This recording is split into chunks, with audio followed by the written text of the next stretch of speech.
चलिए दोस्तों, समझते हैं सोलर सिस्टम क्या होता है, फिर देखेंगे जो अर्थ का ओरिजिन कैसे हुआ और फिर इसका इवोल्यूशन कैसे हुआ। अब इस लेक्चर में क्या क्या कवर करने जा रहे हैं, सबसे पहले वो बता देता हूँ मैं आपको। देखो, सबसे पहले बात करेंगे अर्थ के ओरिजिन से रिलेटेड जो शुरुआत में थ्योरीज दी गई थी वो क्या क्या थी। इसके बाद हम लोग समझेंगे जो प्लैनेट्स का फॉर्मेशन कैसे हुआ। फिर देखेंगे जो यूनिवर्स का कैसे फॉर्मेशन हुआ और इससे जुड़ी कौन कौन सी मॉडर्न थ्योरीज दी गई थी। ठीक है। इसके बाद स्टार के फॉर्मेशन और स्टार का जो लाइफ साइकिल होता है उसे हमें समझना है। फिर हम लोग सोलर सिस्टम के बारे में बात करेंगे। फिर समझेंगे जो सोलर सिस्टम के साथ साथ कुछ स्मॉलर सोलर सिस्टम बॉडीज होते हैं वो क्या क्या होते हैं। फिर कॉन्स्टलेशंस क्या होते हैं और हमारे अर्थ पे लाइफ का ओरिजिन कैसे हुआ इसे हमें समझना है।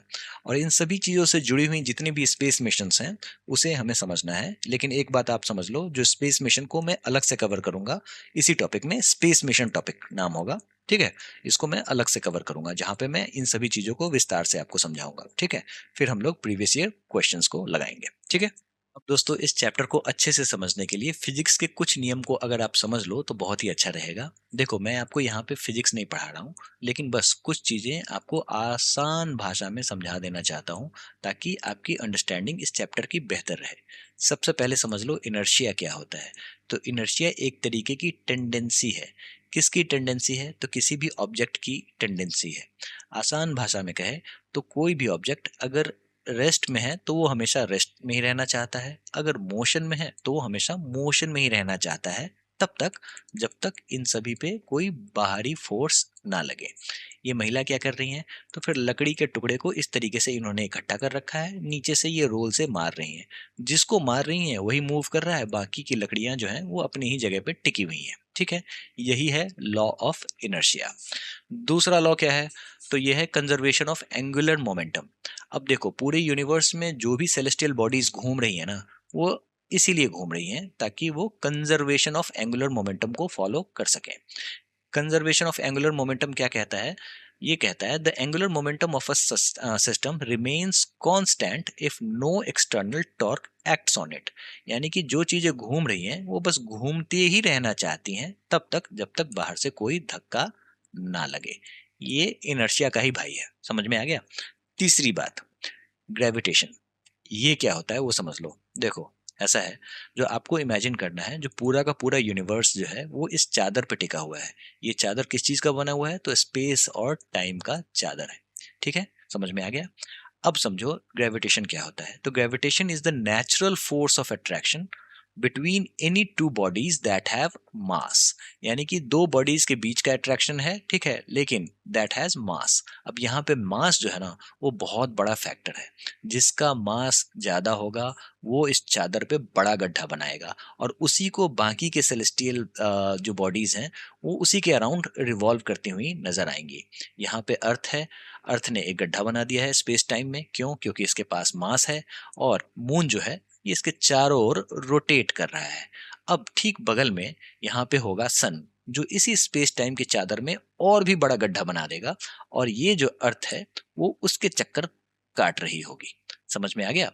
ठीक है। तो सारा खेल ग्रेविटेशन का है। तो आपने एक चीज समझ लिया, सारी चीजें घूम रही हैं। दूसरी बात, सारी चीजें एक दूसरे को खींचने में लगी हुई हैं। क्यों? क्योंकि सभी के पास है मास और दो बॉडीज के बीच में एक नेचुरल फोर्स ऑफ अट्रैक्शन होता है जिसे हम लोग कहते हैं ग्रेविटेशन। इतना समझ में आ गया? तो चलिए अब हम लोग उस चीज को समझते हैं जिससे हम लोग चीजों को मापेंगे। उसको हम लोग कहते हैं लाइट ईयर। देखो, बात हम लोग कर रहे हैं यूनिवर्स की, तो फिर एक छोटे से रूलर की बात तो होगी नहीं। ठीक है। तो बात होगी लाइट ईयर की। लाइट ईयर क्या होता है? तो देखो, लाइट जो है ना, जितना डिस्टेंस ट्रेवल करता है एक साल में, वो कितना करता है? तो वो करता है 9.461 इंटू 10⁻12 किलोमीटर। ठीक है। अब इसको हम लोगों ने एक रूलर की तरह इस्तेमाल किया है। अब हम लोग डिस्टेंस को इससे नापेंगे। आपके कॉम्पिटेटिव एग्जाम्स में सवाल ये आ जाएगा, जो ये लाइट ईयर जो होता है ना, इससे क्या मापा जाता है? तो इससे डिस्टेंस मापा जाता है। इतना आप समझ लो। ठीक है। यही सबसे कॉमन सवाल है, यही पूछा जाता है। ठीक है। अब इसमें हम लोग मापते कैसे हैं? तो समझो, देखो, पृथ्वी के पास सबसे नजदीक तारा है ना, उसको हम लोग कहते हैं प्रोक्सिमा सेंचुरी। ये कितनी दूरी पे है हमारे यहाँ? तो ये है 4.24 light years away from the earth. समझ में आ गया? तो यूनिवर्स में हम लोग लाइट ईयर से चीजों को नापते हैं, डिस्टेंस को नापते हैं। ठीक है। लेकिन जब बात होगी सोलर सिस्टम की, वहां पे हम लोग एस्ट्रोनॉमिकल यूनिट का को इस्तेमाल करते हैं। ये क्या है? तो ये है average distance between earth and sun, यानी कि अर्थ और सन के बीच को ही हम लोग की दूरी को ही हम लोग रेफरेंस मान लिए हैं और इसी को हम लोग इस्तेमाल करते हैं बाकी की दूरियों को कैलकुलेट करने के लिए। एग्जाम्पल से समझते हैं। देखो, अर्थ और सन के बीच में कितनी दूरी है? तो 150 मिलियन किलोमीटर्स पूछ देते हैं कभी कभी, ये भी आप समझ लो। ठीक है, अब इसको हम लोगों ने मान लिया 1 AU। ठीक है, 1 एस्ट्रोनॉमिकल यूनिट। ठीक है, और अर्थ और सन के बीच में 1 AU, जुपिटर और सन के बीच में कितनी दूरी है? तो 5.2 AU। नेपट्यून और सन के बीच में कितनी दूरी है? तो ये है 30 AU। समझ में आया? तो इस तरीके से हम लोगों ने AU और लाइट ईयर का भी कॉन्सेप्ट समझ लिया। दोस्तों, बात कर लेते हैं जो हमारे अर्थ का ओरिजिन कैसे हुआ। सबसे पहले देखते हैं जो शुरुआत में क्या क्या थ्योरीज दी गई थी। सबसे पहले आता है नेबुलर हाइपोथेसिस। हाइपोथेसिस क्या होता है, सबसे पहले ये समझ लेते हैं। देखो, हाइपोथेसिस का हिंदी में इसको कहते हैं परिकल्पना। परिकल्पना का मतलब क्या हुआ? जो कोई भी व्यक्ति है उसने बता दिया जो भाई साहब चीजें ऐसे हो रही हैं, सामने वाले ने कहा नहीं नहीं चीजें ऐसे हो रही हैं। अब इन दोनों के पीछे में साइंटिफिक एविडेंस तलाशा जाएगा और देखा जाएगा जो कौन सी बातें साइंटिफिकली सही बैठती हैं। ठीक है, तो शुरुआत में सभी चीजों को परिकल्पना ही की जा सकती हैं। अब यूनिवर्स में सभी लोग जाके तो पता नहीं लगा सकते। ठीक है, तो शुरुआत में परिकल्पना करेंगे, देखेंगे, हाइपोथेसिस देंगे। अब इसके पीछे में साइंटिफिक एविडेंस डाला जाएगा, देखा जाएगा जो कौन सी बातें सही हैं और कौन सी गलत हैं। शुरुआत होती है नेबुलर हाइपोथेसिस से, यानी कि नेबुला का कॉन्सेप्ट आ रहा है। देखो, नेबुला बहुत इंपॉर्टेंट है, ये आपको समझना पड़ेगा। नेबुला है क्या? तो नेबुला जो है ना, वो गैस और डस्ट का एक तरीके का बहुत बड़ा क्लाउड है। ठीक है, इसी को हम लोग कहते हैं नेबुला। ठीक है, और ये एक तरीके का गर्भ है। गर्भ का मतलब हुआ वुम्ब है। जितनी भी चीजें, जितनी भी सेलेस्टियल बॉडीज का निर्माण होगा ना, वो यहीं से इसकी शुरुआत होगी। यही है नेबुला। ठीक है, तो फिर कांट ने ये बताया जो एक बहुत बड़ा नेबुला था जिसके बीच में था सन, और ये नेबुला धीरे धीरे घूम रहा था। ठीक है, और जब ये नेबुला ठंडा होता गया तो फिर मैटर कॉन्डेंस हुआ और फिर प्लैनेट का फॉर्मेशन हुआ। तो इन्होंने ये बात बोली, बस इतने बोल के ये रह गए। इसी बीच में एक व्यक्ति आए जिनका नाम था चैम्बरलिन, और इनके साथ एक व्यक्ति थे जिनका नाम था मोल्टेन।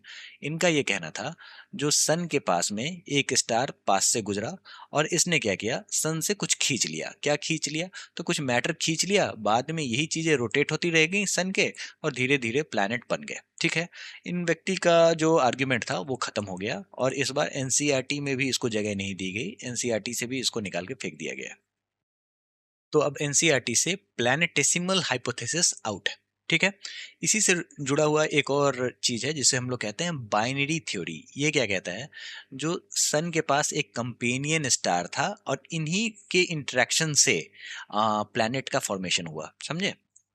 अब इस हाइपोथेसिस का सबसे बड़ा क्रिटिसिज्म ये आया, जो बहुत ही रेयर बात है जो सन के पास कोई स्टार ऐसे पहुंच के कोई चीजें खींच दे और उससे वो प्लैनेट बन जाए, ये बहुत ही मुश्किल है। लेकिन आपको यहाँ पे इस कीवर्ड को समझना है, प्लैनेटेसिमल। ये क्या होता है? तो ये है आपका बिल्डिंग ब्लॉक। बिल्डिंग ब्लॉक इसका मतलब क्या हुआ? तो समझो ये एक ईंट की तरह है जिससे प्लैनेट बनता है। ठीक है, यानी कि छोटे छोटे टुकड़े जो आपस में फ्यूज होकर प्लैनेट बनाते हैं।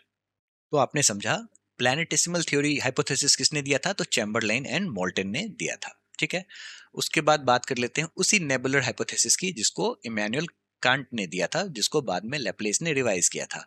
उसी की थ्योरी को और रिवाइज किया गया किसके द्वारा? तो ऑटो स्मिथ, रशिया रशिया के रहने वाले थे, और कार्ल वेजेसेकर, यही शायद है, ऐसे ही पढ़ते हैं, जर्मन नाम पता नहीं।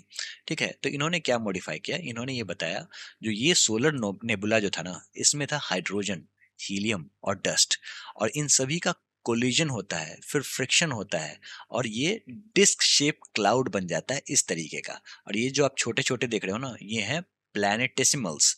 ठीक है, और इन्हीं का एक्रीशन होता है। बहुत इंपॉर्टेंट वर्ड है, ये आपको पता होना चाहिए।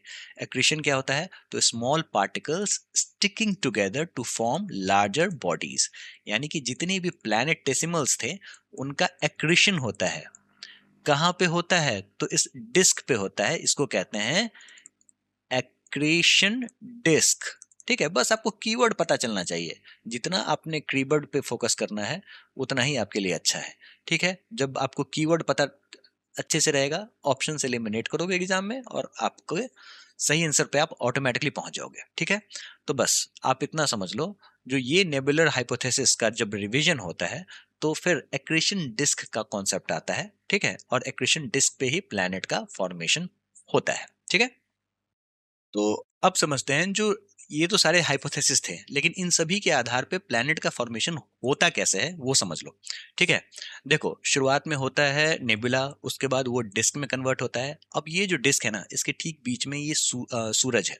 ठीक है, अब ये सूरज बीच में होने के कारण धीरे धीरे धीरे धीरे इस सूरज में होता है न्यूक्लियर फ्यूजन, जिसके बारे में हम लोग आगे बात करेंगे। ठीक है, अब ये इसके आगे जो है ना, ये एक तरीके का एक्रीशन डिस्क है। इस एक्रीशन डिस्क पे आपको प्लैनेटेसिमल्स हैं। प्लैनेटेसिमल्स क्या होते हैं? तो बिल्डिंग ब्लॉक होते हैं जिससे प्लैनेट बनता है। फिर ये घूमते रहते हैं और इससे प्लैनेट का निर्माण होता है। और इसके साथ साथ प्लैनेट के साथ साथ कुछ और भी बॉडीज का निर्माण होता है, जो स्मॉलर सेलेस्टियल बॉडीज कहलाते हैं, जैसे कॉमेट्स और एस्ट्रॉइड्स। इन सभी के बारे में हम लोग आगे पढ़ेंगे। ठीक है, तो आपने समझ लिया प्लैनेट्स का फॉर्मेशन कैसे होता है। एक बात तो आपको क्लियर हो गई। दूसरी बात, जहां पे प्लैनेट्स बन रहे हैं वहां पे सन भी बन रहा है, ये भी आपने समझ लिया। ठीक है, तो सन के साथ साथ ही प्लैनेट्स बन रहे हैं। ठीक है, तो पूरा का पूरा सिस्टम एक साथ डेवलप हो रहा है, ये भी क्लियर हो गया। ठीक है, अब कुछ चीजें और समझो। देखो ये पूरी की पूरी जो कहानी है ना, वो सिर्फ और सिर्फ सोलर सिस्टम के बारे में बताती है, लेकिन यूनिवर्स का क्या? सोलर सिस्टम तो कुछ नहीं है, क्योंकि सोलर सिस्टम से ठीक ऊपर है गैलेक्सी, गैलेक्सी के बाद है यूनिवर्स। ऐसी लाखों करोड़ों गैलेक्सीज हैं। समझ में आ रहा है? तो फिर यूनिवर्स कैसे बना, ये सबसे इंपॉर्टेंट है। अब काम आती है मॉडर्न थ्योरीज की। ठीक है, जो बताती है हमारे यहाँ ओरिजिन कैसे हुआ यूनिवर्स का। और सबसे इंपॉर्टेंट है बिग बैंग थ्योरी। ठीक है दोस्तों, बिग बैंग थ्योरी को हम लोग इस इमेज की सहायता से समझेंगे। ठीक है, एक एक चीज मैं आपको अच्छे से समझाऊंगा, लेकिन सबसे पहले आप कॉन्सेप्ट को समझ लो। देखो बिग बैंग थ्योरी किसने दिया था? तो इसने पहली बार प्रपोज किया था, किसने? तो जॉर्ज लैमेटियर ने। कब? तो 1927 में। इंपॉर्टेंट है, पता होना चाहिए, कॉम्पिटिटिव एग्जाम्स में अक्सर पूछते हैं ये सवाल। ठीक है, उसके बाद एडविन हबल 1920s के दौरान इन्होंने ये बताया, जो गैलेक्सीज जो है ना, वो हमसे दूर जा रही हैं। ठीक है, तो universe is expanding with time. और ये दूर कैसे जा रही हैं वो भी समझ लो। तो ये बलून की थ्योरी समझो। तो जैसे बलून इन्फ्लेट होता है ना, उस तरीके से दूर जा रही है। मान लो आपने ये बलून को थोड़ा सा इन्फ्लेट किया और यहाँ पे आपने पॉइंट्स बना लिए, ये सारे के सारे गैलेक्सीज हैं। ठीक है, अब आप इसको और फुलाओगे। ठीक है, तो ये इतना बड़ा हो जाएगा, तो फिर ये दूर हो गए। तो इस तरीके से एक्सपेंशन हो रहा है, जिसको हम लोग कहते हैं इन्फ्लेशन, जो कि बिग बैंग थ्योरी से ही रिलेटेड है। आगे हम लोग इसको समझेंगे। लेकिन इस बलून एनालॉजी का सबसे बड़ा डिफेक्ट ये था, जो यहाँ पे गैलेक्सीज जो हैं वो बड़ी नहीं हो रही हैं, लेकिन जब आप बैलून को इन्फ्लेट करोगे तो फिर गैलेक्सीज का भी साइज बढ़ेगा। लेकिन गैलेक्सीज का साइज नहीं बढ़ रहा है, सिर्फ इनके बीच का गैप बढ़ रहा है। यानी कि कहानी कुछ और ही है। ठीक है, तो बस बिग बैंग जो है वो ये कह रहा है, जो एक वॉयलेंट एक्सप्लोजन हुआ था, कब हुआ था? तो 13.7 बिलियन ईयर्स अगो हुआ था। ठीक है, और उस समय में सारी चीजें एक टाइनी बॉल थी, यानी कि सिंगुलैरिटी थी। इस पूरे लेक्चर का सबसे इंपॉर्टेंट वर्ड है सिंगुलैरिटी। ठीक है, सिंगुलैरिटी होता क्या है? तो समझो बस यही है सिंगुलैरिटी। ठीक है, ये डॉट है सिंगुलैरिटी। अब यहाँ पे क्या है? तो यहाँ पे इनफाइनाइट मास है। ठीक है, इतना क्लियर हो गया। और टेम्परेचर कितना है, डेंसिटी कितना है? इनफाइनाइट। सब कुछ इनफाइनाइट। ठीक है, टेम्परेचर कितना है? इनफाइनाइट। ठीक है, फिजिक्स के यहाँ पे सारे के सारे नियम धरे के धरे रह जाते हैं। समझ में आया? ये जो सिंगुलर, ये बस एक डॉट है, इसी का एक्सपेंशन होता है, इसी का इन्फ्लेशन होता है। आप समझ लो यही फटता है बम की तरह। ठीक है, वैसे तो इसको कहना गलत होगा जी ये बम की तरफ फटता है, क्योंकि ये इन्फ्लेट होता है। ठीक है, आगे समझते हैं। देखो शुरुआत होती है, बिगिनिंग की अगर बात करें तो टाइनी बॉल से, जिसको हम लोग सिंगुलैरिटी कहते हैं। ये वर्ड आपको याद रखना है, कॉम्पिटेटिव एग्जाम्स में इससे सवाल पूछते हैं। एनटीपीसी में सवाल आया हुआ है, एसएससी में पहले भी सवाल पूछा हुआ है, तो ये इंपॉर्टेंट है, ये आपको समझना होगा। बिग बैंग थ्योरी का सबसे इंपॉर्टेंट वर्ड है सिंगुलैरिटी, क्योंकि चीजें यहीं से शुरू होती हैं। ठीक है, उसके बाद होता है एक्सप्लोजन। कब की बात है? तो 13.7 बिलियन ईयर्स अगो। ठीक है, और इसके बाद यूनिवर्स जो है ना, इसी से यूनिवर्स निकलता है। समझ रहे हो, इतने छोटे से टुकड़े से यूनिवर्स निकला और ये एक्सपेंशन इसका शुरू हो जाता है। ठीक है, जब ये एक्सप्लोजन होता है तो with in the fraction of second, ठीक है, ये एक्सपेंशन एक्सट्रीमली रैपिड हो जाता है और एनर्जी जो है वो मैटर में कन्वर्ट होना शुरू हो जाती है। 3 मिनट के अंदर में ही पहला एटम बन जाता है हाइड्रोजन हीलियम फाउंड।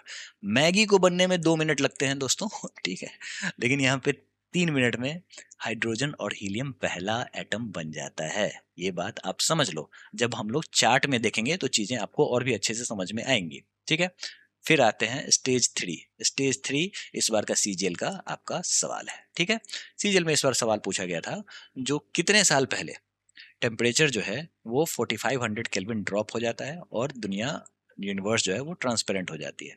तो right answer is 3 lakh years later.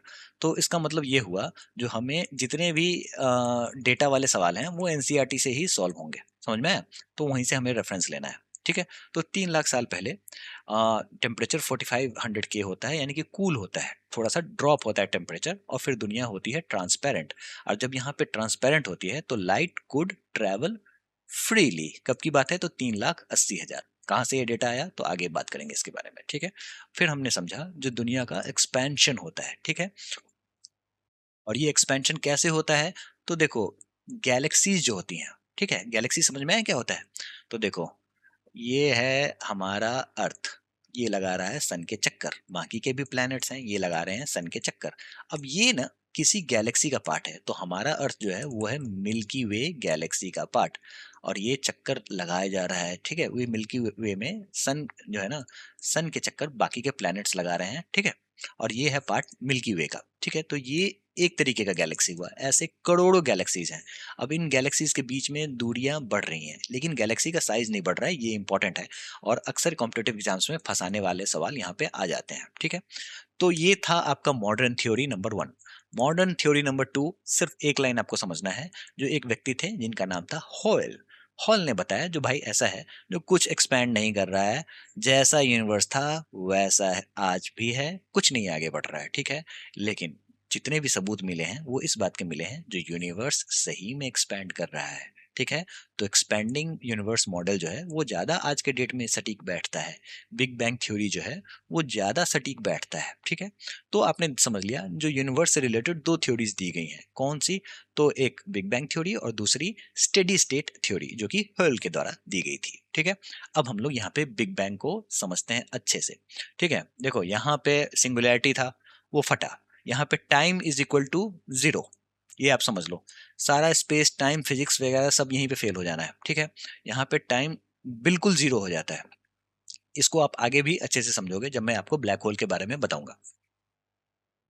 उसके बाद होता है एक्सपेंशन, या फिर यानी कि इन्फ्लेशन। ठीक है, इस तरीके से इन्फ्लेशन होता है और with in fraction of second, ठीक है, यूनिवर्स का साइज बड़ा होने लग जाता है। ठीक है, पहला पार्टिकल सूप 3 मिनट में तैयार होता है। ठीक है, पार्टिकल सूप मैगी सूप की तरह है, 2 मिनट में मैगी बनता है, 3 मिनट में पार्टिकल सूप बनता है। ठीक है, यहाँ पे न्यूट्रॉन प्रोटॉन डार्क मैटर का फॉर्मेशन होना शुरू होता है। डार्क मैटर क्या होता है आगे बात करेंगे। ठीक है, एवरीथिंग आई विल एक्सप्लेन। ठीक है, उसके बाद उसके बाद आ जाओ, फर्स्ट न्यूक्लियाई हीलियम और हाइड्रोजन का फॉर्मेशन होता है। क्लियर है? इतना समझ में आया है? अब यहाँ पे फर्स्ट एटम्स फॉर्म होता है, यहाँ पे हाइड्रोजन और हीलियम बनता है। कब की बात है? तो 3,80,000 साल बाद। समझ में आ रहा है? ठीक है, अब यहाँ इसके बाद क्या होता है, जो ये डार्क एज आ जाता है। अब आप कहोगे जो यहाँ पे लाइट फ्रीली ट्रेवल कर रहा है, फिर क्यों डार्क एज आ जा रहा है? तो देखो ऐसा है ना, जो हमारे यहाँ पृथ्वी पे रोशनी कहाँ से पहुंच रही है? सन से पहुंच रही है। ठीक है, स्टार से भी पहुंचती है, बहुत कम पहुंचती है, ना के बराबर, बस हम लोग स्टार को देख पाते हैं। ठीक है, लेकिन सन से अल्टीमेटली रोशनी मिल रही है हमें, एनर्जी तो सन से ही मिल रही है। कैसे मिल रही है? तो वो एक तरीके का कॉन्स्टेंट स्रोत है। ये तो एक तरीके का धमाका था। ठीक है, अब धमाके में क्या होता है, जो लाइट आती है फिर चली जाती है। ठीक है, जैसे आप अगर पटाखा जलाते हो तो उस समय में थोड़ी सी रोशनी हो जाती है, लेकिन खत्म हो जाती है। तो ये तो एक तरीके का धमाका था। लेकिन इसके बाद से जब गैलेक्सीज का फॉर्मेशन शुरू हुआ, फिर सन आया, फिर अर्थ वगैरह का जो फॉर्मेशन हुआ, तब जाके हमें परमानेंट सोर्स ऑफ लाइट मिलना शुरू हुआ। ठीक है, लेकिन लाइट जो है वो पहले फंसी हुई थी। क्यों? क्योंकि सारा चीज ओपेक था, धुंधला था। वो क्लियर होना शुरू हुआ कब की बात है? तो 3 लाख साल पहले। यही सवाल सीजीएल में आया था, है ना? और यहाँ से जब चीजें साफ हुई तो फिर धीरे धीरे फिर डार्क एज आया और फिर उसके बाद गैलेक्सीज का फॉर्मेशन शुरू हुआ और गैलेक्सीज इस तरीके से गैलेक्सी बनी। फिर आगे चलते चलते चलते यहाँ पे हमारे यहाँ सोलर सिस्टम बना और फिर सोलर सिस्टम में अर्थ आया और अर्थ में हम आए। बस यही कहानी है। कब तक पहुंच गई ये बात, कहाँ तक पहुंच गई? तो 13.8 बिलियन ईयर्स तक। समझ में आया? तो ये कीवर्ड याद रख लेना, 13.8 बिलियन। इससे यानी कि आज से 13.8 बिलियन ईयर से वो धमाका हुआ था। ठीक है। और अर्थ का फॉर्मेशन कब हुआ था तो ये भी याद कर लेना, 4.5 बिलियन ईयर्स अगो। ठीक है। अब यही सारी कहानी आपको यहाँ पे दी गई है। अब बात कर लेते हैं जो डार्क मैटर, डार्क एनर्जी और ऑर्डिनरी मैटर क्या होता है। सबसे पहले समझो जो हमारे यूनिवर्स के कंपोजिशन में ऑर्डिनरी मैटर क्या होता है। तो देखो जितने भी स्टार्स, प्लैनेट, ह्यूमन, एवरीथिंग जो भी आपको दिख रहा है ना, ठीक है, वो सिर्फ 5% है यूनिवर्स का। बाकी डार्क एनर्जी और डार्क मैटर ही है। डार्क एनर्जी आपका 26% है, कहीं कहीं 27% दिया जाता है। ठीक है। और डार्क एनर्जी जो है वो है 69%। अब डार्क मैटर और डार्क एनर्जी के बीच में डिफरेंस क्या है वो समझ लो। तो देखो ये है आपकी गैलेक्सी, ठीक है, ये है दूसरी गैलेक्सी। इसके बीच में ये एक तरीके से जुड़ी हुई है। इसको किस चीज से जुड़ी हुई है तो ये डार्क मैटर से जुड़ी हुई है। यहाँ पे मैटर है ना, ये कीवर्ड है आपके लिए। ठीक है। अब ये डार्क मैटर से जुड़ी हुई है। अब ये डार्क मैटर जो है ना, ये ग्रेविटी के नियम को फॉलो करता है। इसका मतलब ये ग्रेविटी मेंटेन करता है। डार्क मैटर का काम है जो ये गैलेक्सीज को होल्ड करके रखता है। डार्क एनर्जी का क्या काम है? डार्क एनर्जी क्या करता है, जो इस स्पेस को फिल करता है और इसका काम है जो यूनिवर्स को एक्सपैंड किया जाए। तो जो भी यूनिवर्स में एक्सपेंशन आप देख रहे हो, ठीक है, वो हो रही है डार्क एनर्जी के कारण। सबसे ज्यादा यही है, यानी कि 69% यही है। ठीक है। इसको हम लोगों ने कैसे समझा? तो वाया रेड शिफ्ट और सुपरनोवा स्टडीज।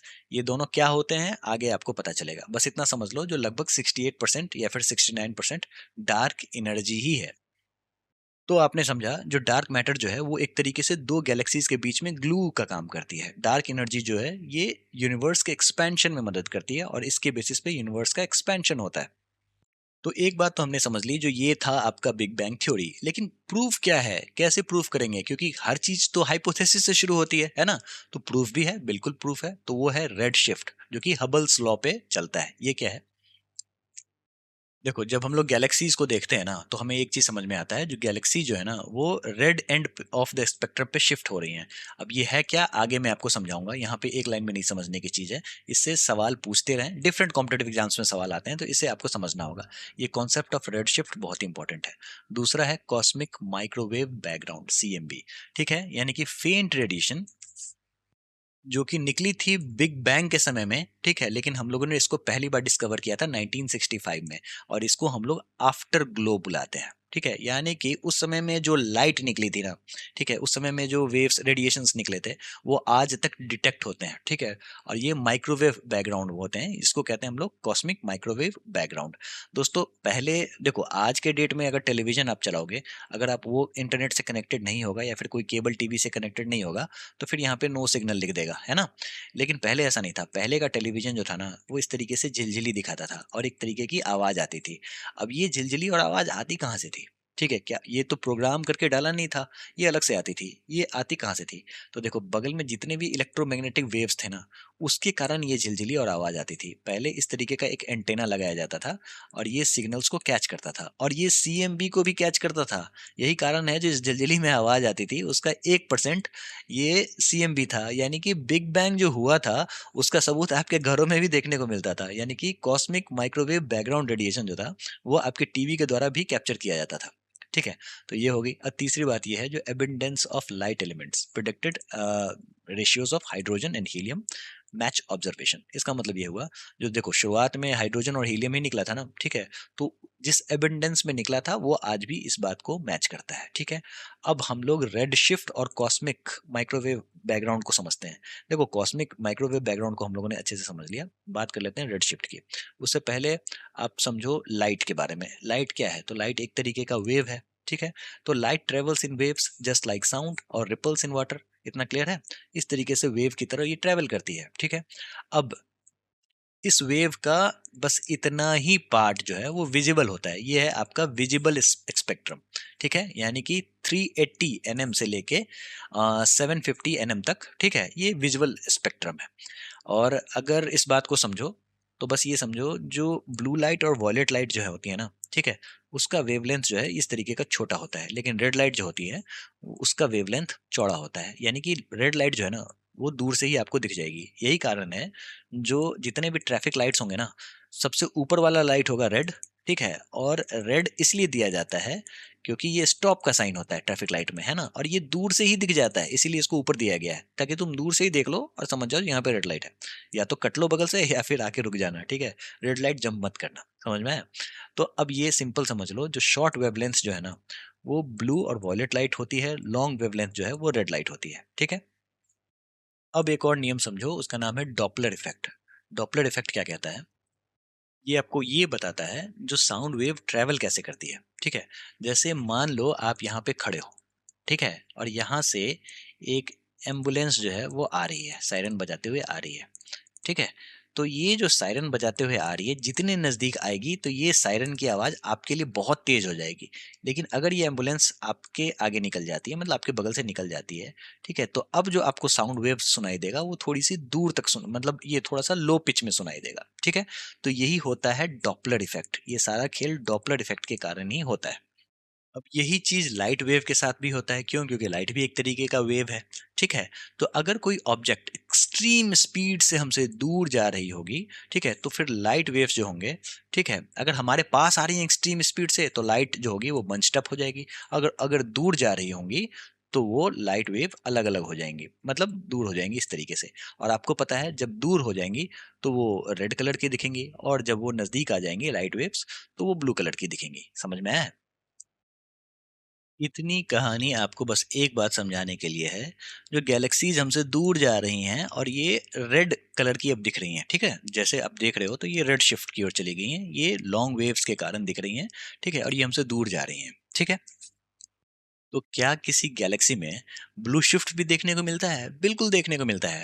देखो, हम लोग हैं मिल्की वे गैलेक्सी का पार्ट, ठीक है, और हमारे बगल में है एंड्रोमेडा गैलेक्सी। ठीक है, अब ये दोनों ना, ऐसा है, जो इनके बीच हम लोगों ने अब देखा, एंड्रोमेडा गैलेक्सी में ब्लू शिफ्ट है, यानी कि ये हमारे पास आ रही हैं। और एक समय ऐसा आएगा जो एंड्रोमेडा गैलेक्सी और मिल्की वे गैलेक्सी दोनों मिलके एक गैलेक्सी बना देंगी। ठीक है, लेकिन ये पास क्यों आ रही हैं? पास इसलिए आ रही हैं क्योंकि ग्रेविटेशनल पुल है। जैसा कि मैंने आपको शुरू में ही बताया, हर चीज अपने आप को खींचने में लगी है। ठीक है, मतलब मून को हम लोग खींच रहे हैं, हमें सन खींच रहा है, ठीक है, गैलेक्सी को गैलेक्सी खींचे जा रहा है। क्यों? ग्रेविटेशनल पुल है। ठीक है, समझ में आया? पास में दिख गए तुम तो तुम्हें खींचेंगे। ठीक है, और इसके बीच में कौन सा बॉन्ड है? तो वो डार्क मैटर का बॉन्ड है। अब ये ग्रेविटी के नियम को फॉलो करता है। ठीक है, तो अगर इसने ग्रेविटी का नियम फॉलो किया तो वो नीचे आएगा। मान लो अगर डार्क मैटर नीचे आएगा तो ये दोनों पास में आएंगी। ठीक है, और एक दिन ऐसा आएगा जो एंड्रोमेडा गैलेक्सी मिल्की वे गैलेक्सी का ही पार्ट हो जाएगी। ठीक है, और इससे होगा क्या? एक दूसरे से टकरा जाएंगे? बिल्कुल नहीं टकराएंगे। बीच में बहुत बड़ा स्पेस है। ठीक है, बीच में बहुत ही ज्यादा डार्क एनर्जी है। ठीक है, तो कोई घबराने वाली बात नहीं है, आप सेफ हैं। ठीक है, अब सवाल ये उठता है, जो ये बिग बैंग तो हुआ था उससे पहले क्या हुआ था? ठीक है, तो बहुत अच्छा सवाल है। तो यहाँ पे कॉन्सेप्ट आता है ऑक्सीलेटिंग यूनिवर्स थ्योरी, यानी कि साइक्लिक मॉडल। इतना सब कुछ पढ़ा लिखा, पढ़ने लिखने की जरूरत नहीं है, बस इतना समझ लो, जो पहले होगा बिग बैंग, उसके बाद होगा बिग बिग क्रंच, यानी कि एक छोटे से सिंगुलैरिटी से आपको बड़ा सा इन्फ्लेशन हुआ, फिर बाद में यही चीज सिंगुलैरिटी में कन्वर्ट हो जाएगी, फिर होगा इन्फ्लेशन, यही चीज कंटिन्यूड रहेगी। ठीक है, इसी को कहते हैं ऑक्सीलेटिंग यूनिवर्स थ्योरी। आपको बस इतना समझना है, जो ये एक तरीके का साइक्लिक मॉडल है। ठीक है, पूरी कहानी में दो बातें समझनी है आपको। बिग क्रंच क्या होता है वो समझ में आ गया आपको, बिग बैंग क्या होता है वो आपने समझ लिया। अब बात कर लेते हैं बहुत इंपॉर्टेंट कॉन्सेप्ट की, जो स्टार का फॉर्मेशन कैसे होता है। देखो, एनसीईआरटी में ना स्टार का फॉर्मेशन बहुत ही छोटे में दिया हुआ है, ठीक है, लेकिन दिया हुआ है। लेकिन इस बार जो सीजीएल में सवाल आए थे ना, ठीक है, वो इससे बियॉन्ड थे, तो हमें चीजें भी उसी तरीके से पढ़नी होंगी। देखो, गैलेक्सी के कॉन्सेप्ट को हम लोगों ने समझ लिया। जब बिग बैंग हुआ था, बिग बैंग होने के समय में जितने भी मैटर और एनर्जी थे, मैटर और एनर्जी थे, ये बिखरे हुए थे, अनइवन थे। ठीक है, अनइवन थे। और फिर जब अनइवन थे तो इनके बीच में ग्रेविटी से पुल हुआ, और पुल होने के बाद ये मैटर एक साथ आए, और इस तरीके से गैलेक्सीज का फॉर्मेशन शुरू हो गया, ठीक है। और एक गैलेक्सी में आपको मिलियंस ऑफ स्टार्स होते हैं, ठीक है। और ये एक दूसरे से मतलब समझो लाइट, इतने लाइट ईयर्स दूर होते हैं ना, मत पूछो। एक स्टार यहाँ है तो दूसरा कहीं और है, बीच में लाइट ईयर्स का गैप है। इतना बड़ा हमारा यूनिवर्स है, ठीक है। अब ये स्टार्स का फॉर्मेशन कैसे होता है वो हम लोग समझते हैं। जैसा कि हम लोगों ने पहले देखा, शुरुआत होगी गर्भ से, यानी कि नेब्यूला से, ठीक है। किसी भी चीज की शुरुआत होती है नेबुला से होती है। अब ये huge cloud of hydrogen gas का होता था, ठीक है। और एक और बात, ये नेबुला भी श्रिंक होता जाता है, लेकिन यहाँ पे जो भी श्रिंक है ना, ठीक है, इससे क्या होता है, जो इसका मास बढ़ता ही है। यानी कि जब भी स्टार का फॉर्मेशन होता जाएगा, जैसे जैसे चीजें आगे बढ़ेंगी, हमेशा मास का इंक्रीमेंट ही आपको देखने को मिलेगा। ये बात आप समझ लो, ठीक है। अब जैसे जैसे ये डेंस होता चला गया, धीरे धीरे ये स्टार में कन्वर्ट हुआ। कब की बात है, तो 5 से 6 बिलियन ईयर्स अगो की बात है, ठीक है। अब आपको इस इमेज पे ध्यान देना है, यहाँ पे चीजें आपको समझ में आएंगी, अच्छे से समझ में आएंगी, ठीक है। शुरुआत होती है नेबुला से, गैस और डस्ट का क्लाउड होता है, ठीक है। और उसके बाद ग्रेविटी पुल करती है, धीरे धीरे धीरे ये प्रोटो स्टार बन जाता है। प्रोटो स्टार मतलब जो स्टार बनने जा रहा है, प्रोटो का मतलब ही वही हुआ। लेकिन यहाँ पे न्यूक्लियर फिजन शुरू नहीं होता है। न्यूक्लियर फिजन कहाँ पे शुरू होता है, तो मेन सीक्वेंस स्टार में ही न्यूक्लियर फ्यूजन शुरू होता है, सॉरी, न्यूक्लियर फ्यूजन, ठीक है। न्यूक्लियर फ्यूजन यहाँ पे शुरू होता है। और ये मेन सीक्वेंस सीक्वेंस स्टार का सबसे अच्छा एग्जाम्पल है हमारा सन। हमारा सन जो है वो बहुत ही यंग अवस्था में है, स्टार फॉर्मेशन के बहुत ही यंग अवस्था में है। हमारा सन अभी मेन सीक्वेंस स्टार है, और यहाँ पे होता है न्यूक्लियर फ्यूजन। इतना समझ में आ गया, इसके बारे में हम लोग आगे भी बात करेंगे, ठीक है। यहाँ तक तो थी जवानी, अब क्या। तो देखो, अब यहाँ से इसके लिए दो रास्ते खुल जाते हैं। या तो ये हमारा सन जो है वो रेड जाइंट बनेगा, या फिर रेड सुपर जाइंट बनेगा। देखो, जितना अभी सन का मास है उसके हिसाब से ये रेड जाइंट बनने वाला है, फिर ये बनेगा व्हाइट डॉर्फ, और फिर ब्लैक डॉर्फ, और इसके साथ खत्म, तारा खत्म। समझ में आया है। तो ये है हमारे सन की स्थिति। लेकिन अगर कोई स्टार बहुत ही बड़ा स्टार है, बहुत ही जाइंट है, तो वो बनेगा रेड सुपर जाइंट, ठीक है, जो कि लार्ज स्टार्स के बारे में बात हो रही है। हमारा सन लार्ज स्टार नहीं है, ये बात समझ लो, ठीक है। तो अब इसकी कहानी ये है, जो ये सुपरनोवा, मतलब इसकी मृत्यु थोड़ी सी क्लासिक मृत्यु होगी। ये बम की तरफ फटेगा, जिसको हम लोग सुपरनोवा कहते हैं। अब जब फटेगा तो या तो वो न्यूट्रॉन स्टार बनेगा, या फिर वो ब्लैक होल बनेगा। देखो, न्यूट्रॉन स्टार यानी कि थोड़ा सा अगर कमजोर है तो वो न्यूट्रॉन स्टार बनेगा। लेकिन अगर वो स्टार सचमुच में बहुत ही पावरफुल था, तो वो जाके बनेगा ब्लैक होल, ठीक है। ब्लैक होल के बारे में आगे बात करेंगे, बहुत ही इंपॉर्टेंट है, ठीक है। और अगर हमारे सन जैसा स्टार है, थोड़ा सा कमजोर स्टार है, तो वो बनेगा रेड जाइंट, फिर व्हाइट डॉर्फ, फिर यहाँ से धीरे धीरे ये आउटर कोर लूज करेगा, धीरे धीरे फिर ये ब्लैक डॉर्फ में खत्म होगा, ठीक है, ब्लैक डॉर्फ में आएगा, और यहीं पे स्टार इसकी मृत्यु। समझ में आ गया है।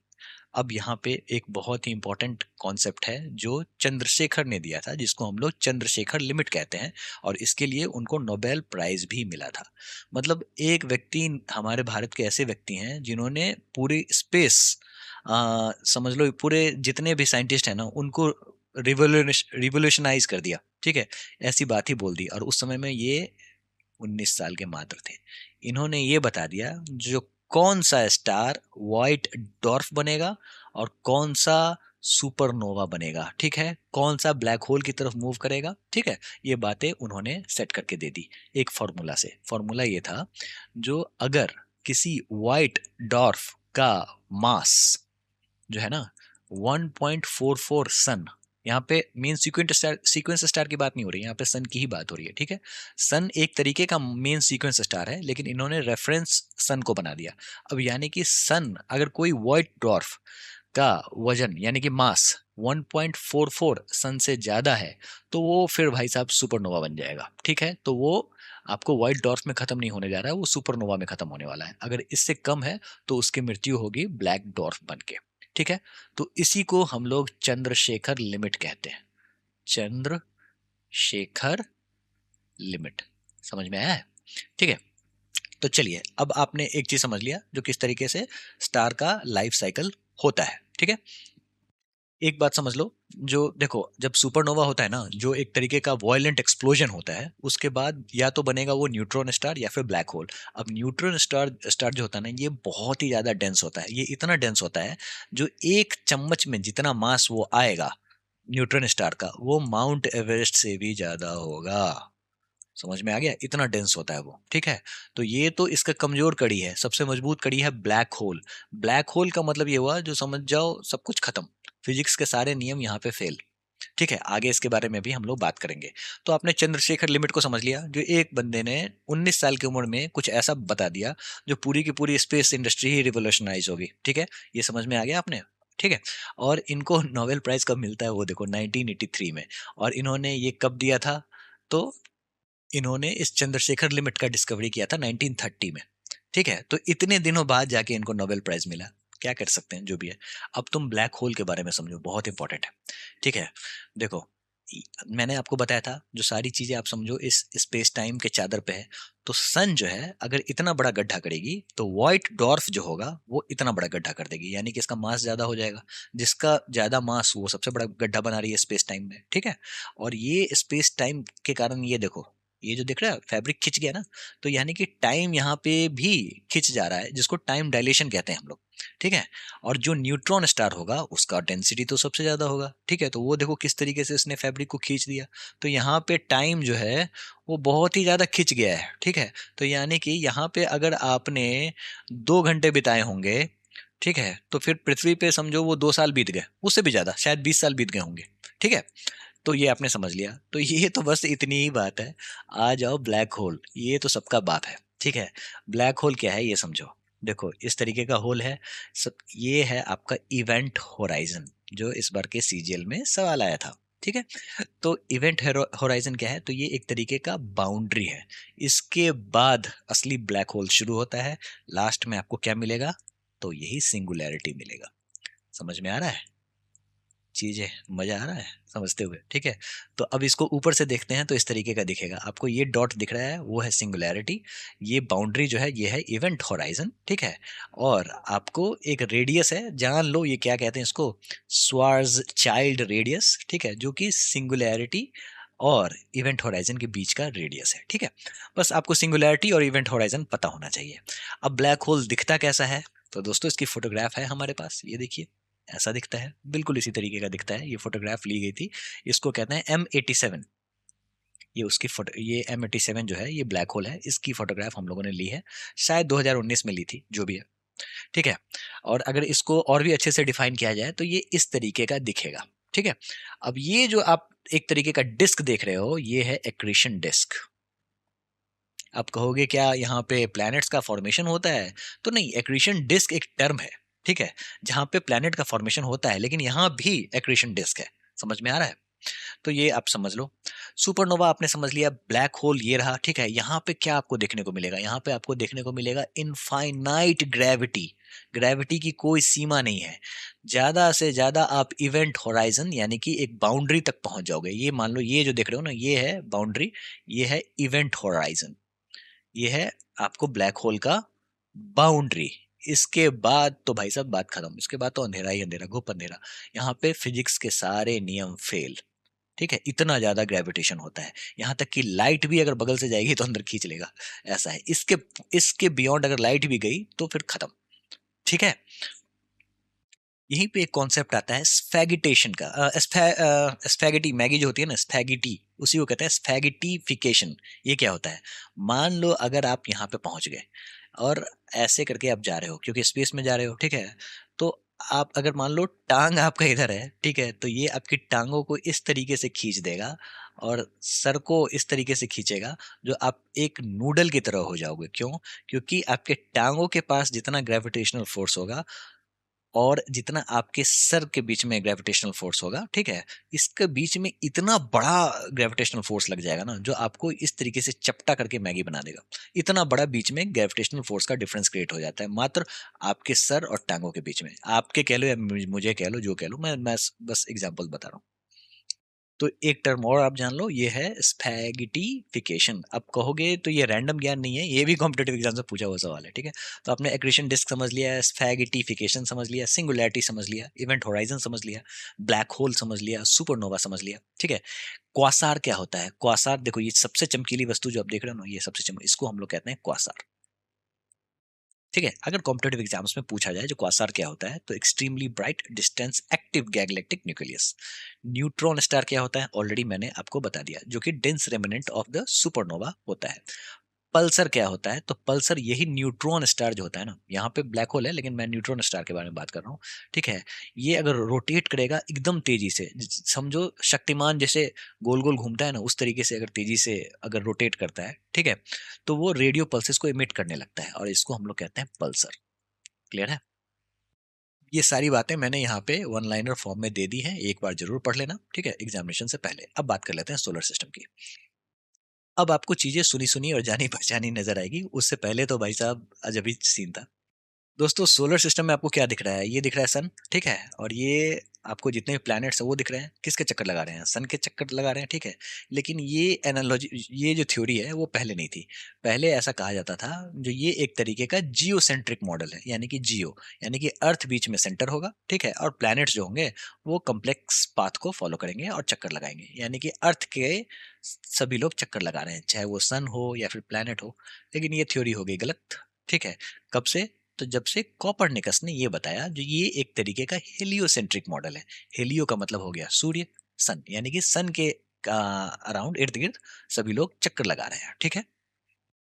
अब हम लोग समझते हैं जो सोलर सिस्टम क्या होता है। तो देखो, सोलर सिस्टम का मतलब ये होता है, जो एक सन है, 8 प्लैनेट्स हैं, बेचारा प्लूटो अब प्लैनेट नहीं रहा, क्यों नहीं रहा इसके बारे में आगे पढ़ेंगे, ठीक है। इसके अलावा जितने भी मून्स हैं वो भी सोलर सिस्टम के पार्ट हैं। इसके अलावा कुछ स्मॉलर बॉडीज हैं, जैसे एस्ट्रॉइड्स, कॉमेट्स, मीटियोर्स, ठीक है, ये सारे के सारे सोलर सिस्टम के पार्ट हैं। इसे हमें अच्छे से पढ़ना है, कॉम्पिटेटिव एग्जाम्स के लिए इंपॉर्टेंट है। शुरुआत करते हैं सन से। सन को बस इतनी ही इज्जत नहीं देंगे, सन को और भी अच्छे से पढ़ेंगे, बस अभी शुरुआती दौर में बस इतना पढ़ लो, जो ये आपको सोलर सिस्टम के सेंटर में है, सोलर सिस्टम के सेंटर में है, और इसका ग्रेविटेशनल पुल इतना बड़ा है, ठीक है, जो कि बाकी के प्लैनेट्स एंड बॉडीज को इसके अराउंड ये रिवॉल्व करता हुआ रहता है। अब ग्रेविटेशनल पुल अगर ज्यादा है, इसका मतलब मास भी इसका ज्यादा होगा, इतना तो आपने समझ लिया होगा, शुरू में ही मैंने कहानी समझा दी थी आपको ग्रेविटेशन की, ठीक है। इसके अलावा हमारे यहाँ जो भी लाइट और एनर्जी मिलती है, पूरे सिस्टम को जितनी लाइट और एनर्जी मिलती है सोलर सिस्टम में, यही भाई साहब प्रोवाइड करते हैं सन, ठीक है। और इतना समझ लो, जो मास के बारे में बात करें तो 99.86% जो है वो एक अकेला सन का ही मास है। बाकी सब में जितने भी प्लैनेट्स हैं और एस्ट्रॉयड्स हैं, कॉमेट्स हैं, सारे अपने आप बाकी में है, ठीक है। सिर्फ सन जो है वो 99.86% सोलर सिस्टम का मास कैरी करता है, ठीक है। यही कारण है जो हम लोग इसके चक्कर लगाते हैं, सन के चक्कर लगाते हैं। प्लैनेटरी मोशन क्या होता है? देखो, जितने भी प्लैनेट है ना, वो सन के चक्कर जो लगाते हैं वो एक तरीके की एलिप्टिकल पाथ यानी कि ओवल शेप ऑर्बिट पे चक्कर लगाते हैं। अब ये क्यों चक्कर लगाते हैं, नेक्स्ट लेक्चर में हम लोग समझेंगे, ठीक है, जब हम लोग केपलर के नियम को देखेंगे, ठीक है। लेकिन अगेन यहाँ पे ग्रेविटी ही खेल खेल रहा है, बस इतना आप समझ लो। चलिए, अब प्लैनेट्स को ऑर्डर से समझ लो। सबसे पहले आता है मर्करी, उसके बाद वीनस, फिर अर्थ, फिर मार्स, फिर जुपिटर, सैटर्न, यूरेनस और फिर नेपट्यून। याद करने का कॉमन तरीका, my very educated mother just served us noodles. पहले था नाइस पुडिंग, ठीक है, जब हमारे पास प्लूटो भी एक ग्रह का पार्ट था, लेकिन प्लूटो कहानी से आउट है, तो अब नाइस पुडिंग बदल के नूडल्स हो गया है, ठीक है। अब इस तरीके से आप याद कर लेना, ठीक है। सबसे नजदीक का प्लैनेट है मरकरी, सबसे दूर का प्लैनेट है नेपट्यून। प्लूटो अब नहीं रहा, अब वो डॉर्फ प्लैनेट की कैटेगरी में आ गया है। डॉर्फ प्लैनेट क्या होता है आगे समझेंगे, ठीक है। अब प्लैनेट्स को दो तरीके से बांटा गया है, एक तो होते हैं टेरेस्ट्रियल प्लैनेट और एक होते हैं आइस जाइंट्स यानी कि गैसियस प्लैनेट, ठीक है। अब टेरेस्ट्रियल प्लैनेट जो होते हैं वो रॉकी प्लैनेट होते हैं। एग्जांपल की बात करें तो mercury, Venus, earth and Mars. उसके बाद जुपिटर, सैटर्न, यूरेनस और नेपट्यून जो है वो आइस जाइंट्स हैं। जैसा कि मैंने आपको बताया, जो सोलर सिस्टम में डिस्टेंस को नापने के लिए हम लोग एयू का इस्तेमाल करते हैं, एस्ट्रोनॉमिकल यूनिट का इस्तेमाल करते हैं, ठीक है। तो हमारा सोलर सिस्टम का आप समझो डायमीटर कितना है, तो 120 एस्ट्रोनॉमिकल यूनिट्स है, ठीक है। एक एयू कितना होता है, तो 150 मिलियन किलोमीटर, यानी कि अर्थ और सन के बीच का डिस्टेंस। सन के बारे में बात कर लेते हैं, ठीक है। देखो, centre of solar system already हम लोगों ने समझ लिया, डायमीटर 4 लाख किलोमीटर, 109 टाइम्स अर्थ डायमीटर। जितनी बड़ी बड़ी बातें होंगी सन के लिए होंगी, ठीक है। और ये इसका मास कितना है, तो भाई ये इतना ही है, पढ़ लो, 3,30,000 टाइम्स अर्थ के मास से ज्यादा है, ठीक है। आपको बस याद रखना है 99.86, ठीक है। कंपोजिशन क्या है इसका, तो 74% हाइड्रोजन, 24% हीलियम, 2% हेवियर एलिमेंट्स। जो बिग बैंग के समय में हम लोगों ने देखा था, जो एटम्स पहली बार फॉर्म हुए थे, वही कहानी यहाँ भी देखने को मिलती है। 74% हाइड्रोजन, 24% हीलियम, ठीक है। उसके बाद एनर्जी का सोर्स क्या है, तो न्यूक्लियर फ्यूजन, हाइड्रोजन और हाइड्रोजन जो है वो हीलियम में बदलता है और इसके साथ निकलती है इमेंस एनर्जी। अब इसके पीछे में एक आइंस्टाइन भाई साहब हैं, उन्होंने कुछ बताया था हमें। आइंस्टीन की माने तो अगर मान लो ये हमारे पास 1 रुपए का सिक्का है, ठीक है, अगर इसको एनर्जी में कन्वर्ट किया जाए तो ये इतनी एनर्जी प्रोड्यूस करेगा जो पूरे शहर को ये रोशन कर दे। समझ में आ रहा है, इतनी ज्यादा एनर्जी ये प्रोड्यूस करेगा। यही चीज आपको न्यूक्लियर फ्यूजन में भी देखने को मिलती है। देखो, 4 हाइड्रोजन मिलके एक हीलियम बना रहे हैं, ठीक है। और यहाँ पे जो भी हाइड्रोजन का मास है और एक और जो हीलियम का मास सामने आता है, इसमें डिफरेंस है। यानी कि 4 हाइड्रोजन अगर मान लो तराजू में रखा जाए तो 4 हाइड्रोजन भारी होंगे, हीलियम हल्का होगा, तो बाकी का मास गया कहाँ, तो वो एनर्जी में बदल गया। इसी को हम लोग E बराबर mc² वाले फॉर्मूले में समझते हैं, ठीक है। तो ये एनर्जी इतनी ज्यादा होगी जो पूरे के पूरे सोलर सिस्टम को रोशन कर देगी। यही कहानी है न्यूक्लियर फ्यूजन की। कॉम्पिटेटिव एग्जाम्स में आपसे सवाल ये पूछा जाएगा, जो सन में न्यूक्लियर फिजन होता है या फ्यूजन होता है, तो ये फ्यूजन होता है, याद रखना, चीजें फ्यूज हो रही हैं और फ्यूज होने के बाद जो एनर्जी प्रोड्यूस होती है वो गजब की एनर्जी प्रोड्यूस होती है, ठीक है। और हम लोग न्यूक्लियर फिजन पे जोर देते हैं। हमारे यहाँ पृथ्वी पे जो भी न्यूक्लियर रिएक्टर्स वगैरह जो होते हैं वो न्यूक्लियर फिजन पे काम करते हैं। क्यों? क्योंकि न्यूक्लियर फ्यूजन करना हमारे बस की बात है नहीं, ठीक है। इसके लिए बहुत ज़्यादा अपरेटस लगेंगे, इसके लिए शायद हम लोग उतना सक्षम नहीं हुए हैं, ठीक है। तो कॉमनली हम लोग न्यूक्लियर फिजन करते हैं। सन में क्या हो रहा है, न्यूक्लियर फ्यूजन हो रहा है, इमेंस एनर्जी का प्रोडक्शन हो रहा है। समझ में आया? ठीक है। अब जो बातें बता रहा हूँ वो इंपॉर्टेंट है, पूछते हैं सवालों में, ठीक है। सरफेस को कहते हैं फोटोस्फेयर, ठीक है। कितना टेम्परेचर है इसका, 5778 केल्विन। कहीं कभी कभी 6000 केल्विन भी देखने को मिल जाएगा कॉम्पिटेटिव एग्जाम्स में, उसी के हिसाब से आपको टिक लगाना है, ठीक है। लेकिन कोर में टेम्परेचर कितना है, सन के कोर में टेम्परेचर देखो कितना है, 15 मिलियन डिग्री सेल्सियस, ठीक है।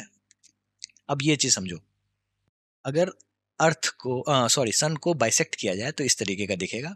सबसे अंदर में दिखेगा कोर, उसके बाद आता है रेडिएटिव जोन, उसके बाद आता है कन्वेक्शन जोन, फिर आता है फोटोस्फेयर, फिर क्रोमोस्फेयर और कोरोना, ठीक है। हमें क्या दिखता है, हमें दिखता है फोटोस्फेयर, ठीक है, जो कि लाइट को छोड़ता है।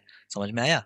कोरोना क्या होता है, तो आउटर एटमॉस्फेयर होता है, ठीक है। और ये हमें तभी दिखता है जब सोलर इक्लिप्स लगता है। कब लगता है सोलर इक्लिप्स, नेक्स्ट लेक्चर में, समझ में आया? तो अर्थ हमारा ये सन कितना पुराना है, तो 4.6 बिलियन ईयर्स। अर्थ कितना पुराना है, इतना ही पुराना है। समझ में आया? क्यों? क्योंकि वही एक्रीशन डिस्क वाली कहानी। समझ में आ रहा है? अब ये लाइफ स्पैन कितना है, तो 10 बिलियन ईयर्स। क्यों? क्योंकि ये तो अभी यंग अवस्था में, हमारा सन जो है वो अभी तो बहुत यंग यंग है, ये अभी मेन सीक्वेंस स्टार ही है, ठीक है। उसके बाद अभी अभी इसकी मृत्यु बाकी है, अभी तो ये जवानी के फेज में है, अभी तो चलेगा, लंबा चलेगा, ठीक है। हमारे यहाँ सोलर मिशन एक लॉन्च हुआ है, हमारे भारत का पहला सोलर मिशन, जिसका नाम है आदित्य L1। 2023 में ये लॉन्च हुआ है। जब मैं आपको स्पेस मिशन पढ़ाऊंगा तो ये चीजें अच्छे से समझाऊंगा, बस आप इतना समझ लो, कुछ चीजें इंपॉर्टेंट हैं। और इस बार CGL CHSL CPO हर एग्जाम में ये सवाल पूछा गया, क्यों ना पूछें, क्योंकि ये हमारा पहला सोलर मिशन है, बहुत इंपॉर्टेंट है, ठीक है। तो हमने क्या किया है, जो ऑब्जर्वेटरी लगा दिया है, जो सन के फोटोस्फेयर का अध्ययन करेगी, ठीक है, मतलब कोरोना का अध्ययन करेगी, सोलर विंड को समझेगी, मैग्नेटिक स्ट्रोम्स को समझेगी, ठीक है। और हमने इसको कहाँ पे प्लेस किया है, तो हमने इसको लैग्रेंज पॉइंट 1 यानी कि L1 पे प्लेस किया है, जो कि हमारे अर्थ से 1.5 मिलियन किलोमीटर दूर है। देखो यहाँ पे है, ये है हमारा अर्थ और ये है सन, और यहाँ पे हमने प्लेस किया है। अब ये लैग्रेंज पॉइंट होता क्या है वो समझ लो, ठीक है, बहुत इंपॉर्टेंट है। देखो, कोई भी दो बॉडीज होंगी ना, ठीक है, अब दोनों के पास मास है अच्छा खासा, एक दूसरे को खींच रहे हैं, ठीक है। तो लेकिन कोई भी दो बॉडी ऐसी होगी, दो बॉडी के बीच में 5 ऐसे पॉइंट होंगे, ठीक है, जहाँ पे चीजें बैलेंस हो जाती हैं। वहां पे कुछ भी चीजें आप अगर आप प्लेस करो तो वो आसानी से रह जाएंगी, वो खिंच के किसी भी बॉडी में टकरा नहीं जाएंगी। समझ में आया? इसको हम लोग कहते हैं लैग रेंज पॉइंट, और इसीलिए इसका एक और नाम है लिबरेशन पॉइंट, जो इस बार CHSL में पूछा गया था, ठीक है। और इसके डेफिनेशन की बात करें तो टू बॉडी सिस्टम, जैसे कि सन और अर्थ हो गए, अर्थ और मून हो गए, where combined gravitational force equal the centripetal force needed for the small object to move with them. यानी कि ये जो कंबाइंड ग्रेविटेशनल फोर्स है वो सेंट्रीपिटल फोर्स को कैंसिल आउट कर दे रहा है। समझ में आ रहे हो? समझ में आ रहा है। और यही कारण है जो यहाँ पे जो चीजें रखी जाएंगी वो टिक जाएंगी, ठीक है। और हम लोगों ने लैग्रेंज वन पे L1 पे आदित्य L1 मिशन लॉन्च कर दिया है। वहां पे हम लोगों ने ऑब्जर्वेटरी लगा दिया है जो कि सन के कोरोना, सोलर विंड और मैग्नेटिक स्ट्रोम को पढ़ के हमें बताएगा, ठीक है। एक बंदा था जिनका नाम था जोसेफ लोइस लैग्रेंज, उन्हीं के नाम पे ये चीज रखी गई थी। अब हम लोग प्लैनेट्स के बारे में बात कर लेते हैं। अक्सर आपको वन लाइनर सवाल इनसे पूछे जाते हैं। देखो ये है आपका सन, ठीक है। उसके बाद आता है मरकरी, वीनस, अर्थ, मार्स, और उसके बाद जुपिटर, सैटर्न, उसका यूरेनस, नेपट्यून, ठीक है। अब ये क्या है जो छोटे छोटे आपको डिब्री दिख रहा है, ये है क्या, इसके बारे में हम लोग आगे बात करेंगे। लेकिन सबसे पहले समझो, जो हमने अभी क्लासिफिकेशन किया है प्लैनेट्स का, जो कुछ प्लैनेट्स रॉकी होते हैं और कुछ प्लैनेट गैसियस होते हैं, वो क्यों होते हैं? सबसे पहली बात, टेम्परेचर डिफरेंस के कारण होते हैं। जो प्लैनेट सन के नजदीक होंगे तो उनका सोलर फ्लेयर जो होगा वो उनके एटमॉस्फेयर को खत्म कर देगा, ठीक है। और यही कहानी हुई है मरकरी के साथ, ठीक है। उसके एटमॉस्फेयर को ही सन खा गया।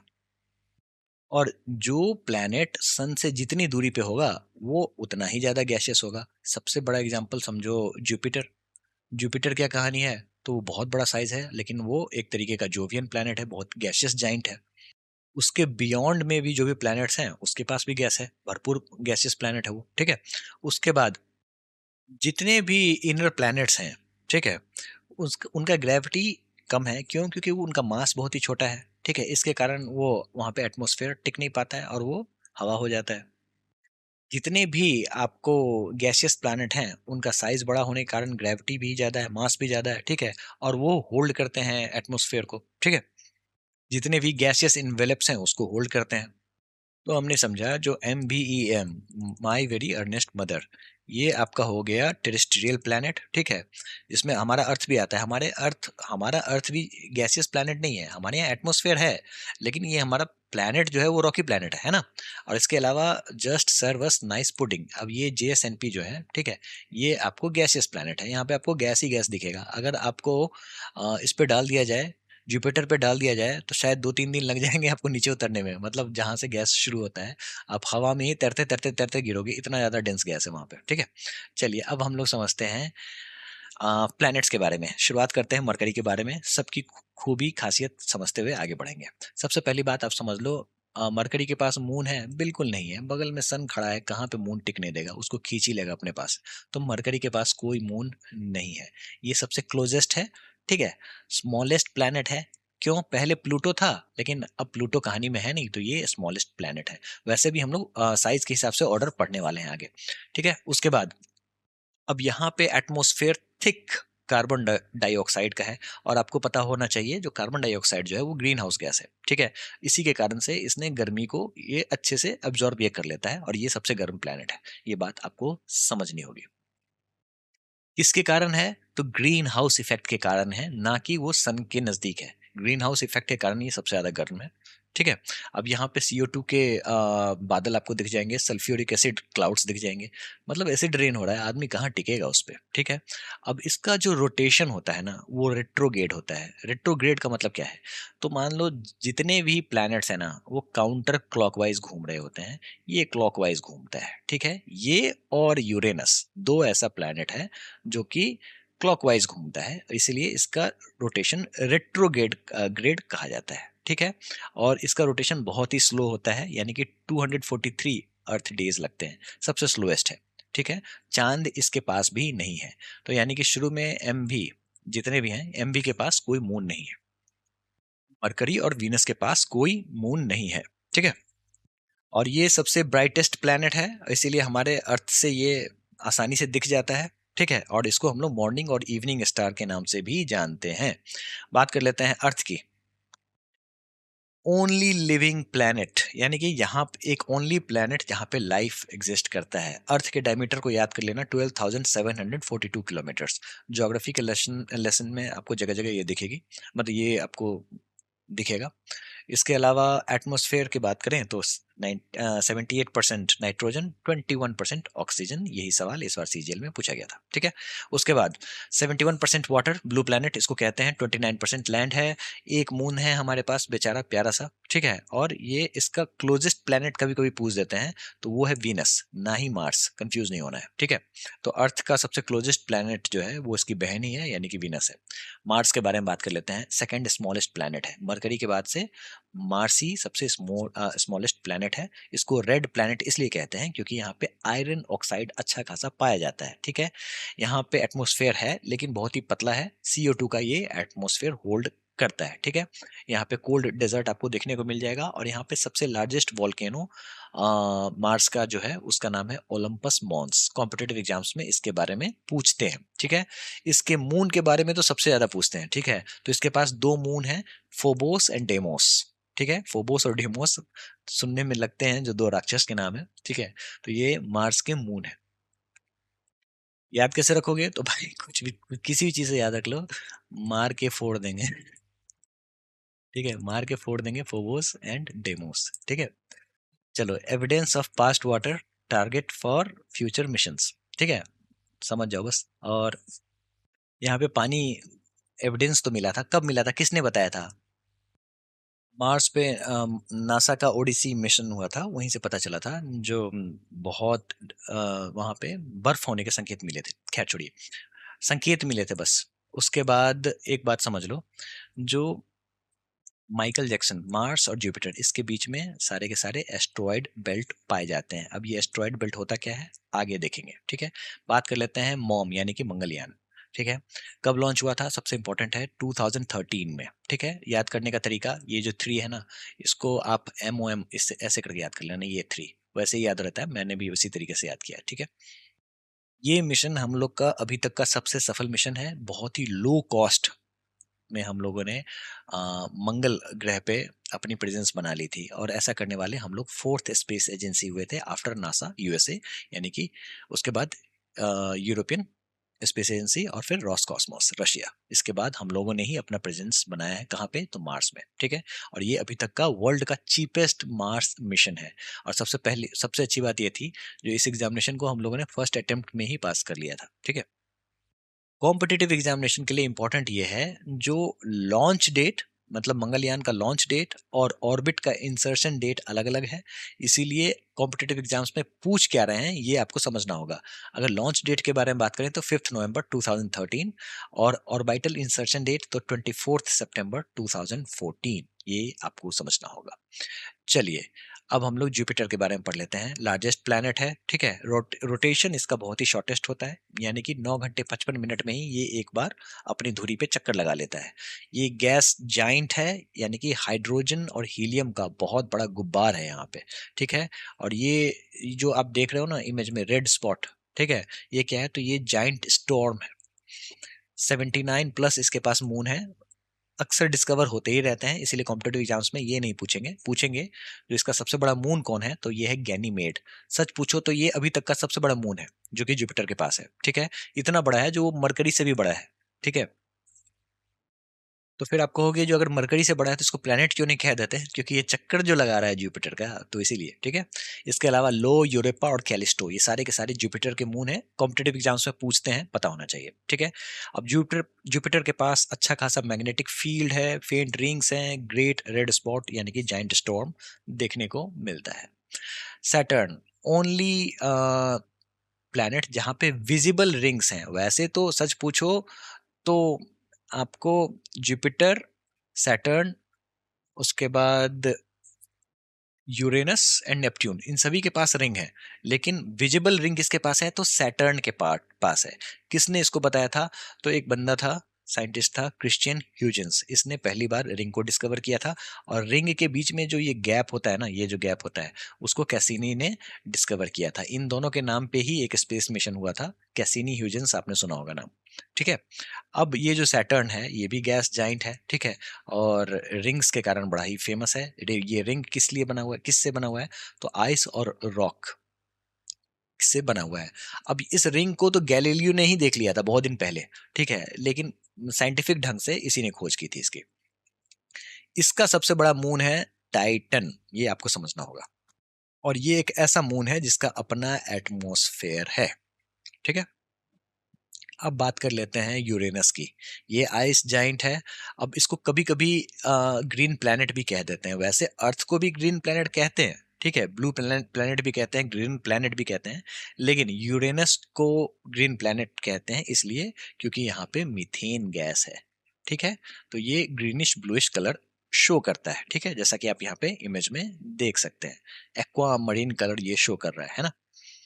और ये ओनली प्लैनेट है जो कि 98 डिग्री एक्सिस पे टिल्ट करता है, ठीक है, मतलब ये एक तरीके का लुढ़कता हुआ प्लैनेट है, इसलिए इसको रोलिंग प्लैनेट कहते हैं। और इसका रोटेशन भी रेट्रोग्रेड है, यानी कि उल्टा है।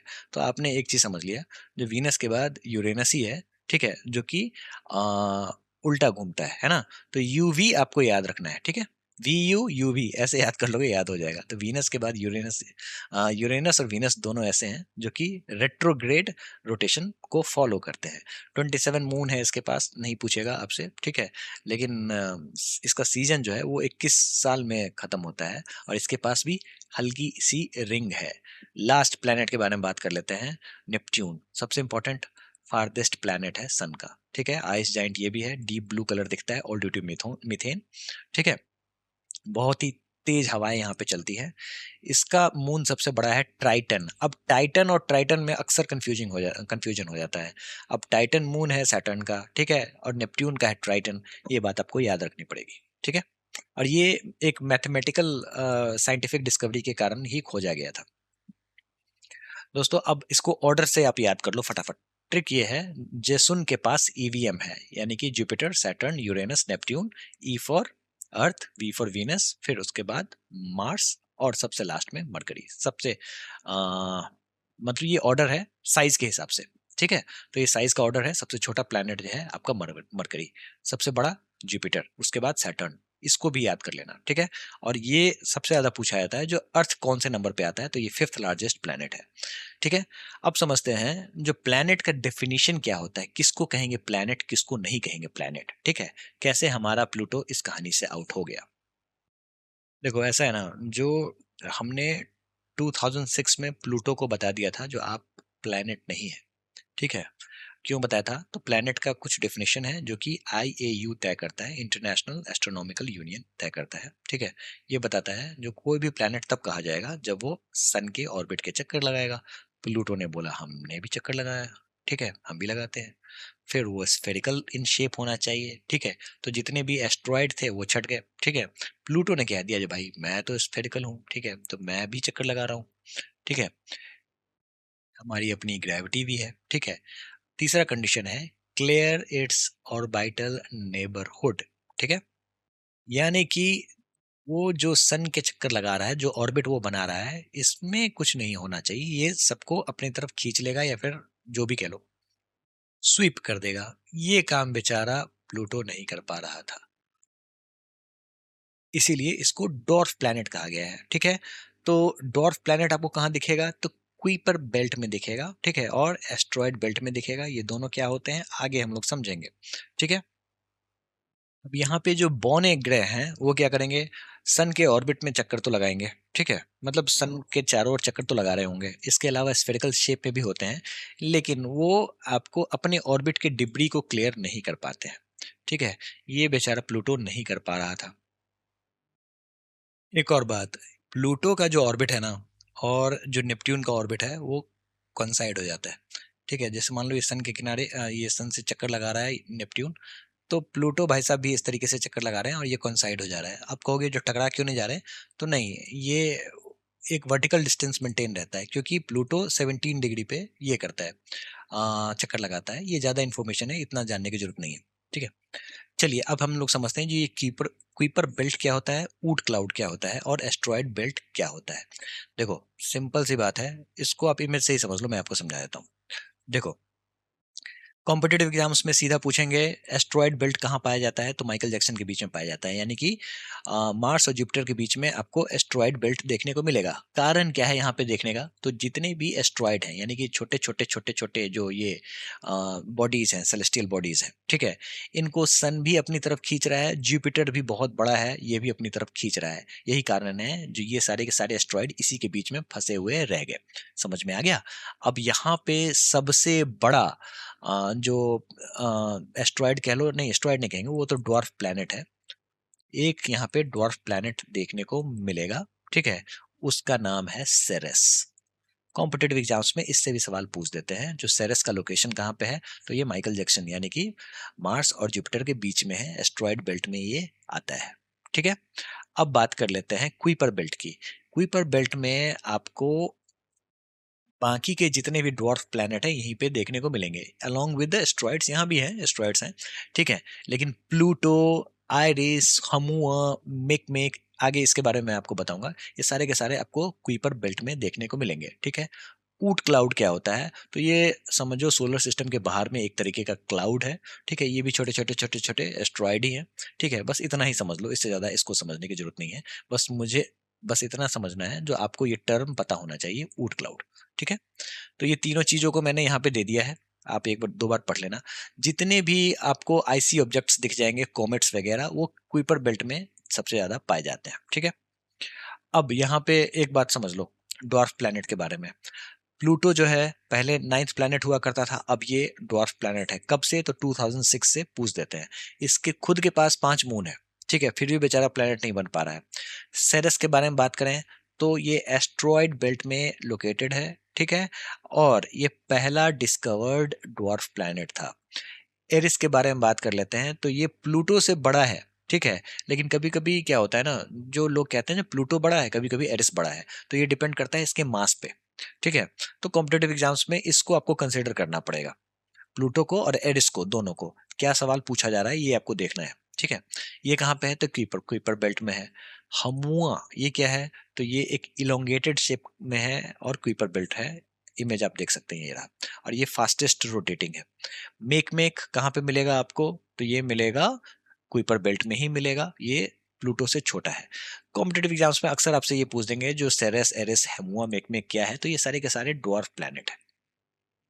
एस्ट्रॉइड्स क्या होता है, कॉमेट्स क्या होता है, मीट्रॉइड्स क्या होते हैं, मेट्योर्स क्या होते हैं, ये हम लोग फटाफट समझ लेते हैं।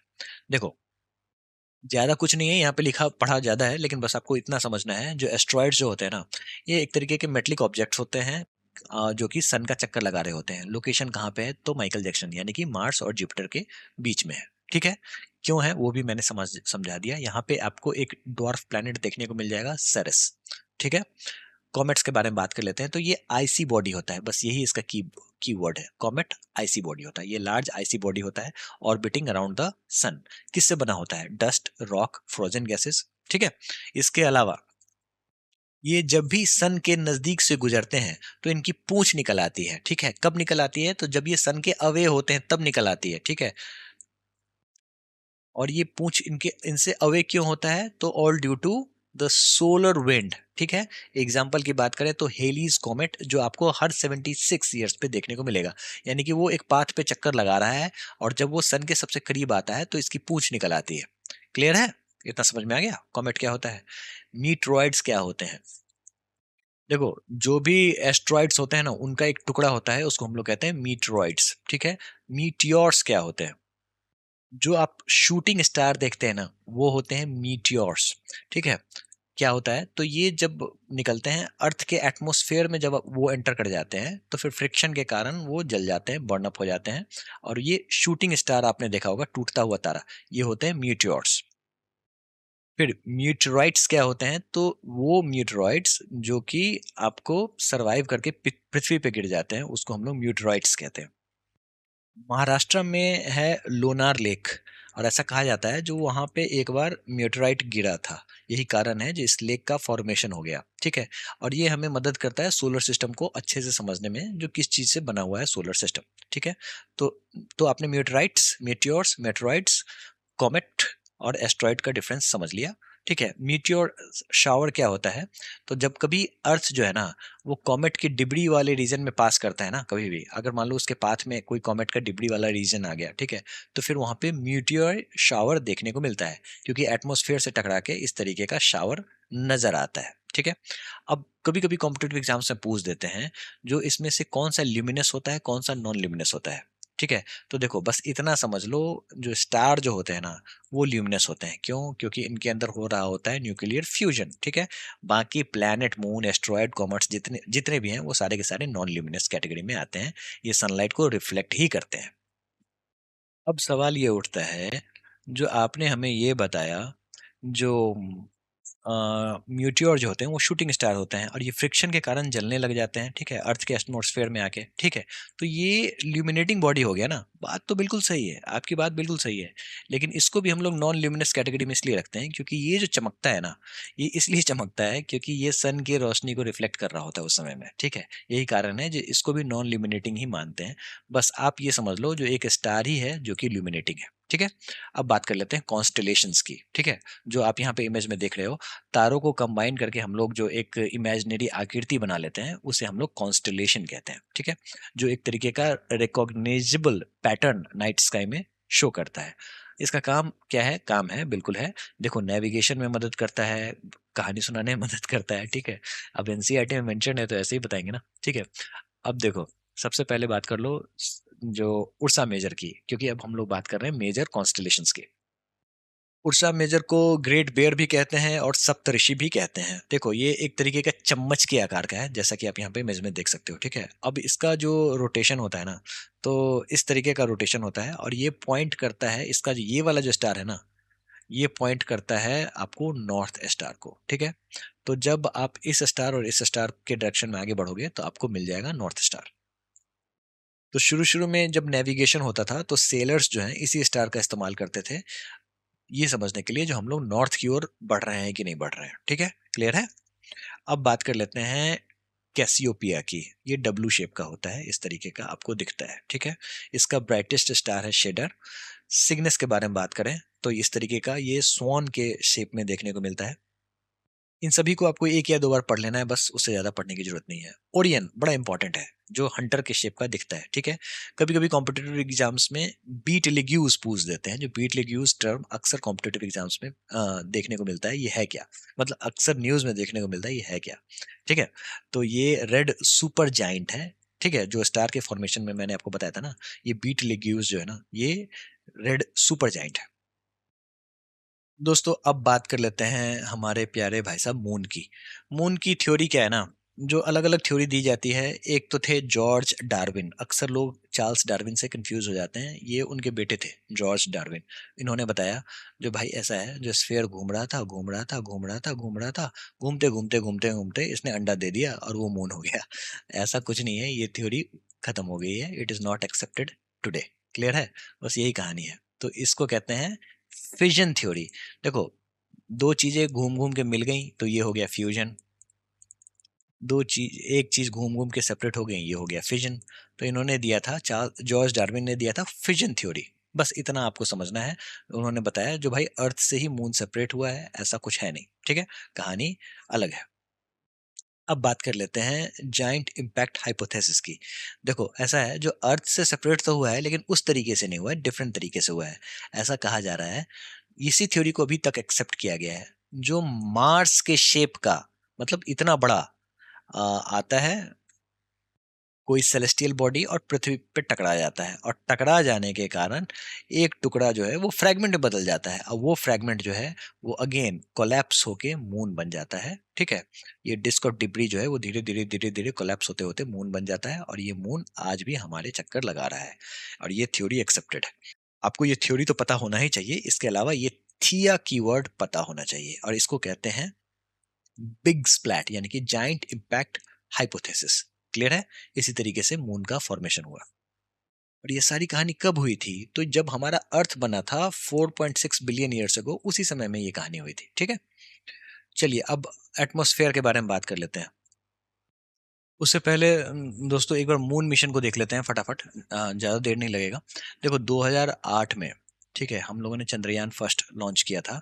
ये सक्सेस था क्योंकि हमें ऑर्बिटर में हमने भेजना था। ठीक है, और हम लोगों ने ये बताया जो भाई साहब चांद पे वाटर मॉलिक्यूल्स हैं। ठीक है, सबसे बड़ा इंपॉर्टेंट डिस्कवरी यही था चंद्रयान वन का। ठीक है, चंद्रयान टू के बारे में बात करें तो 2019 में भेजा था। ये पार्शियल सक्सेस था क्योंकि ऑर्बिटर में तो हम लोगों ने अच्छे अच्छे से भेज दिया था। ठीक है, और अपने स्पेस वाले इसको व्हीकल को, लेकिन लैंडर हमारा फेल हो गया था, गायब हो गया था। ठीक है, लेकिन ऑर्बिटर में अभी भी घूम रहा है जो अपना ये है व्हीकल जो है। उसके बाद 2023 में हम लोगों ने चंद्रयान थ्री लॉन्च किया था, फुल सक्सेस था, दुनिया भर में हमने भूकाल ला दिया। और पहली बार हम लोगों ने साउथ पोल में लैंड किया, पहला ऐसा कंट्री हम लोग बने जिसने मून के साउथ पोल में लैंडिंग की थी। ठीक है, और इसको हम लोगों ने नाम दिया शिव शक्ति पॉइंट। ठीक है, बहुत इंपॉर्टेंट है, पता होना चाहिए। ठीक है, मोदी जी ने इसका नाम दिया था। अब अपोलो 11 के बारे में बात कर लेते हैं। ये पहला मून लैंडिंग था। ठीक है, यहाँ पे पहली बार इंसान यहाँ पे गए, मून पे कदम रखा। ठीक है, कब हुआ था? तो 1969 में, इंपॉर्टेंट है, समझना होगा। ठीक है, लॉन्च डेट 16 जुलाई 1969। 1969 आप याद कर लेना। कहाँ पे लैंड किया था हम लोगों ने? तो सी ऑफ ट्रैंक्विलिटी, यहाँ पे। ठीक है, अब सी ऑफ ट्रैंक्विलिटी, क्या ये एक तरीके का सी है? बिल्कुल नहीं है। ये सी की तरह दिखता है, इसलिए हम लोगों ने सी सी कहना शुरू कर दिया। ठीक है, बहुत सारे सीज हैं, ये सीज है, ये सीज है, ये सीज है। इस एरिया में हम लोगों ने लैंड किया था, इसका नाम है सी ऑफ ट्रैंक्विलिटी। ठीक है, कौन कौन से क्रू मेंबर थे? तो नील आर्म स्ट्रॉन्ग थे। ठीक है, ये कमांडर थे, इसीलिए इनका नाम सबसे ज्यादा पूछा जाता है। ठीक है, first human to walk on the moon, मतलब रुको पहले मैं जाऊंगा, इन्होंने पहले अपना कदम रखा। दूसरा कदम रखा बज एल्ड्रिन ने। ठीक है, अब थ्री इडियट्स मूवी में बोला गया था ना, जो दूसरा व्यक्ति कौन था जिसने चांद पे पैर रखा था, क्या आप लोगों को याद है? तो फिर जितने भी एसएससी और रेलवे वाले हैं वो तो याद जरूर रखेंगे ना। तो बज एल्ड्रिन, ठीक है, तो ये पायलट थे और सेकंड पर्सन थे जो कि जिन्होंने चांद पे अपना कदम रखा। ठीक है, एक बंदा था जो ऑर्बिट ही कर रहा था उस समय में मून में। ठीक है, क्यों? क्योंकि कोलंबिया रोवर उस समय में यही चला रहा था। कौन था?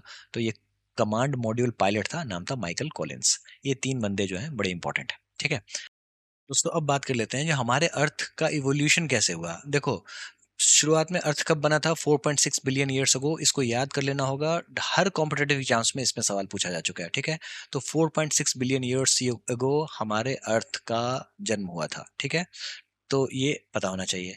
जब हमारा अर्थ बना था तो उस समय में इस तरीके का अर्थ दिखता था। ये महान पेंटिंग मैंने ही की है। ठीक है, मतलब बैरन, रॉकी और हॉट बॉडी की तरह ये दिखता था। बहुत ही पतला एटमॉस्फेयर था। किसका एटमॉस्फेयर था? तो हाइड्रोजन एंड हीलियम। ठीक है, ना पानी था, ना जिंदगी थी। ठीक है, उसके बाद क्या हुआ? लिथोस्फेयर का फॉर्मेशन शुरू हुआ। ठीक है, जिसको हम लोग प्राइमोर्डियल अर्थ के बारे में कहते हैं। ठीक है, जो कि एक तरीके से वोलाटाइल था। ठीक है, टेम्परेचर और डेंसिटी बढ़ता गया। ठीक है, अब फिर इससे क्या हुआ? एक तरीके का डिफरेंशिएशन क्रिएट हुआ। कीवर्ड है ये, याद रखना पड़ेगा आपको। ठीक है, डिफरेंशिएशन से क्या हुआ? जो जितने भी हैवी मेटल मटेरियल थे ना, जैसे आयरन और निकल, वो नीचे जाके बैठ गए। ठीक है, और हमारे अर्थ का कोर बन गए। ठीक है, लाइटर मटेरियल जो है सिलिकेट्स, ठीक है, वो ऊपर आ गए। ठीक है, अब इसके बारे में नेक्स्ट जब इंटीरियर ऑफ द अर्थ पढ़ेंगे तब मैं आपको अच्छे से समझाऊंगा। ठीक है, उसके बाद कूलिंग स्टार्ट हुआ। कूलिंग होने के साथ साथ सॉलिडिफिकेशन हुआ। सॉलिडिफिकेशन होने के कारण स्टेबल क्रस्ट का फॉर्मेशन शुरू हुआ। ठीक है, फिर उसके बाद मून का जन्म हुआ। कैसे? तो जाइंट इंपैक्ट होता है, धक्का लगता है। ठीक है, फिर इसके कारण क्या होता है? जो अर्थ फिर से हीट होना शुरू हो जाता है, और इसके कारण ये जो डिफ्रेंसिएशन था ये और भी ज्यादा एक्सिलरेट हो जाता है। ठीक है, इसका फायदा क्या होता है? इसका फायदा ये होता है जो हमारा अर्थ जो है वो लेयर्ड अर्थ कहलाता है। अब ये सारी चीजें एनसीईआरटी में दी गई हैं, तो इसीलिए आपको अच्छे से कवर करना है। सवाल स्टेटमेंट वाले यहीं से निकल के आते हैं। ठीक है, अब यहाँ पे आपको क्रस्ट देखने को मिलेगा, मेंटल देखने को मिलेगा, आउटर कोर देखने को मिलेगा, इनर कोर देखने को मिलेगा। ठीक है, कैसे? तो डेंसिटी के हिसाब से ये सारा का सारा लेयर बन चुका है। समझ में आया है? दोस्तों, अब बात कर लेते हैं जो हमारे यहाँ एटमॉस्फेयर का इवोल्यूशन कैसे हुआ। ये सबसे इंपॉर्टेंट है, ये आपको समझना होगा। ठीक है, देखो शुरुआत में क्या होता है ना, जो हाइड्रोजन और हीलियम जो है वो हमारे एटमॉस्फेयर से चला जाता है। क्यों चला जाता है? इसके पीछे में कौन था? तो सोलर विंड्स। सोलर विंड्स जो थे ना, उन्होंने हमारे यहाँ हाइड्रोजन और हीलियम को गायब कर दिया, ठीक है। तो वो हमारे यहाँ पहले एटमॉस्फेयर जो था वो हाइड्रोजन और हीलियम का था, ये चला गया, जाना जरूरी था, तभी तो लाइफ आएगी, कैसे आएगी वो आगे समझते हैं। उसके बाद हमारा अपना गैस कहानी में आएगा, कैसे आएगा, तो हमारी पृथ्वी के अंदर से ज्वालामुखी फटता है और यहाँ पे वॉल्केनिक इरप्शन होने के कारण गैस जो है वो रिलीज रिलीज होती है। कौन कौन, तो carbon dioxide, nitrogen, water vapour. इस स्टेज को कहते हैं volcanic D guessing. D guessing, यही सवाल इस बार के सीजीएल में पूछा गया था, ठीक है। सीजीएल और सीएचएसएल दोनों में आया था, ठीक है। आइए एक और चीज समझिए। अब ये गैस जो बन गया ना, उसके बाद जम के बारिश होती है, जम के इतना लाखों करोड़ों साल तक बारिश होती रहती है, मतलब लाखों साल तक होती रहती है। और जो भी निचले इलाके थे उसमें पानी भरना शुरू होता है और इससे हमारा हाइड्रोस्फीयर का फॉर्मेशन होता है, ठीक है। यानी कि कूलिंग, कंडेंसेशन, रेनफॉल और इसके साथ साथ ओशन का निर्माण शुरू होता है। कब की बात है, तो 4 बिलियन ईयर्स अगो, ठीक है। उसके बाद स्टेज 3, फोटोसिंथेसिस। ये भाई साहब देख रहे हो, वो कह रहे हैं जो I am the reason for the great oxidation event, यानी कि जो सियानो बैक्टीरियाज जो थे, ठीक है, इन्होंने ही हमारी पृथ्वी में ऑक्सीजन को इंट्रोड्यूस किया था, ठीक है। तो यानी कि एक बात आपने समझ ली, जब पृथ्वी जब बनी थी, जब पृथ्वी का जब इवोल्यूशन हुआ था, तो ऑक्सीजन शुरुआत में नहीं था। ये स्टेटमेंट बहुत इंपॉर्टेंट है, आपको ऑप्शंस को एलिमिनेट करने में मदद करेगा स्टेटमेंट वाले क्वेश्चन में, अक्सर कॉम्पिटेटिव एग्जाम्स में पूछते हैं। तो ये इन भाई साहब का देन है जो इन्होंने हमारे यहाँ ऑक्सीजन को इंट्रोड्यूस किया, ठीक है। तो प्रेजेंट एटमॉस्फेयर में जो ऑक्सीजन देख रहे हो ये इन्हीं भाई साहब की करतूत थी, ठीक है। शुरुआत में यूनिसेलुलर ऑर्गेनिज्म आए, ठीक है, 3.8 बिलियन ईयर्स अगो, और फिर धीरे धीरे कॉम्प्लेक्स लाइफ में हम लोग मूव करने लगे। तो आपने एक चीज देखा, जो सियानो बैक्टीरिया जो हैं उन्होंने फोटोसिंथेसिस करके हमारे यहाँ ऑक्सीजन को इंट्रोड्यूस किया। ऑक्सीजन आने से हमारे यहाँ लाइफ एक तरीके से आई, ठीक है, कॉम्प्लेक्स लाइफ आया। और दूसरा, ओजोन लेयर का भी प्रोटेक्शन हुआ, O3, ठीक है, ये भी यहीं से आया, ठीक है। समझ में आ रहा है। तो इतना आपने समझ लिया। अब छोटा सा देख लेते हैं एक बार क्विकली जो कौन कौन से स्पेस मिशन है। वैसे तो स्पेस मिशन को हमें अच्छे से कवर करना ही करना है, लेकिन चंद्रयान 1 मून पे, ठीक है, यहाँ पे water molecules. Mangalyaan, first Asian nation on the Mars orbit. Chandrayaan 2 moon पे गया था, ऑर्बिटर सक्सेसफुल था, लैंडर फेल हो गया था। चंद्रयान 3 मून पे गया था, पहली बार किसी देश ने साउथ पोल पे लैंडिंग की थी और वो हम ही लोग थे। आदित्य L1 2023 का ये मिशन है, बहुत इंपॉर्टेंट है। इस बार लगभग हर एसएससी एग्जाम में इससे सवाल आए थे, ठीक है। तो ये लैग्रेंज 1 पॉइंट पे हम लोगों ने ऑब्जर्वेटरी लगा रखा है ताकि हम लोग सन के कोरोना का स्टडी कर सकें। गगनयान 2026 प्लस में होगा, फिर 2030 प्लस में शुक्रयान होगा, हम लोग वीनस पे भी अपनी पहुंचाने वाले हैं, ठीक है। तो ये सारी चीजें आपको पता होनी चाहिए। चलिए सवालों को फटाफट सॉल्व कर लेते हैं। बिग बैंग थ्योरी किससे रिलेटेड है, ऐसे सवाल पूछे जाते हैं, ठीक है। सिंपल सा सवाल है, आप ऑप्शन देख के आसानी से एलिमिनेट कर दोगे। इस पूरे के पूरे लेक्चर का यही मकसद था, तो बस आपकी अंडरस्टैंडिंग को इतना कर देना है जो आप आसानी से सवालों को टिक लगा दो। Origin of the universe, black hole is, क्या है भाई साहब, देखो ब्लैक होल है कहाँ गया, अ कोलैप्स स्टार, बस इतना ही आपको पता होना चाहिए। यानी कि आपकी अंडरस्टैंडिंग पावरफुल होनी चाहिए, बाकी सारी चीजें आसानी से सॉल्व हो जाएंगी, ठीक है। चलिए, black hole was first made known by, किसने बताया था हमें, तो हमने, तो ब्लैक होल का कॉन्सेप्ट जो था वो S चंद्रशेखर के द्वारा इंट्रोड्यूस किया गया था, ठीक है। क्लियर है, इतना आपको समझ में आ गया होगा।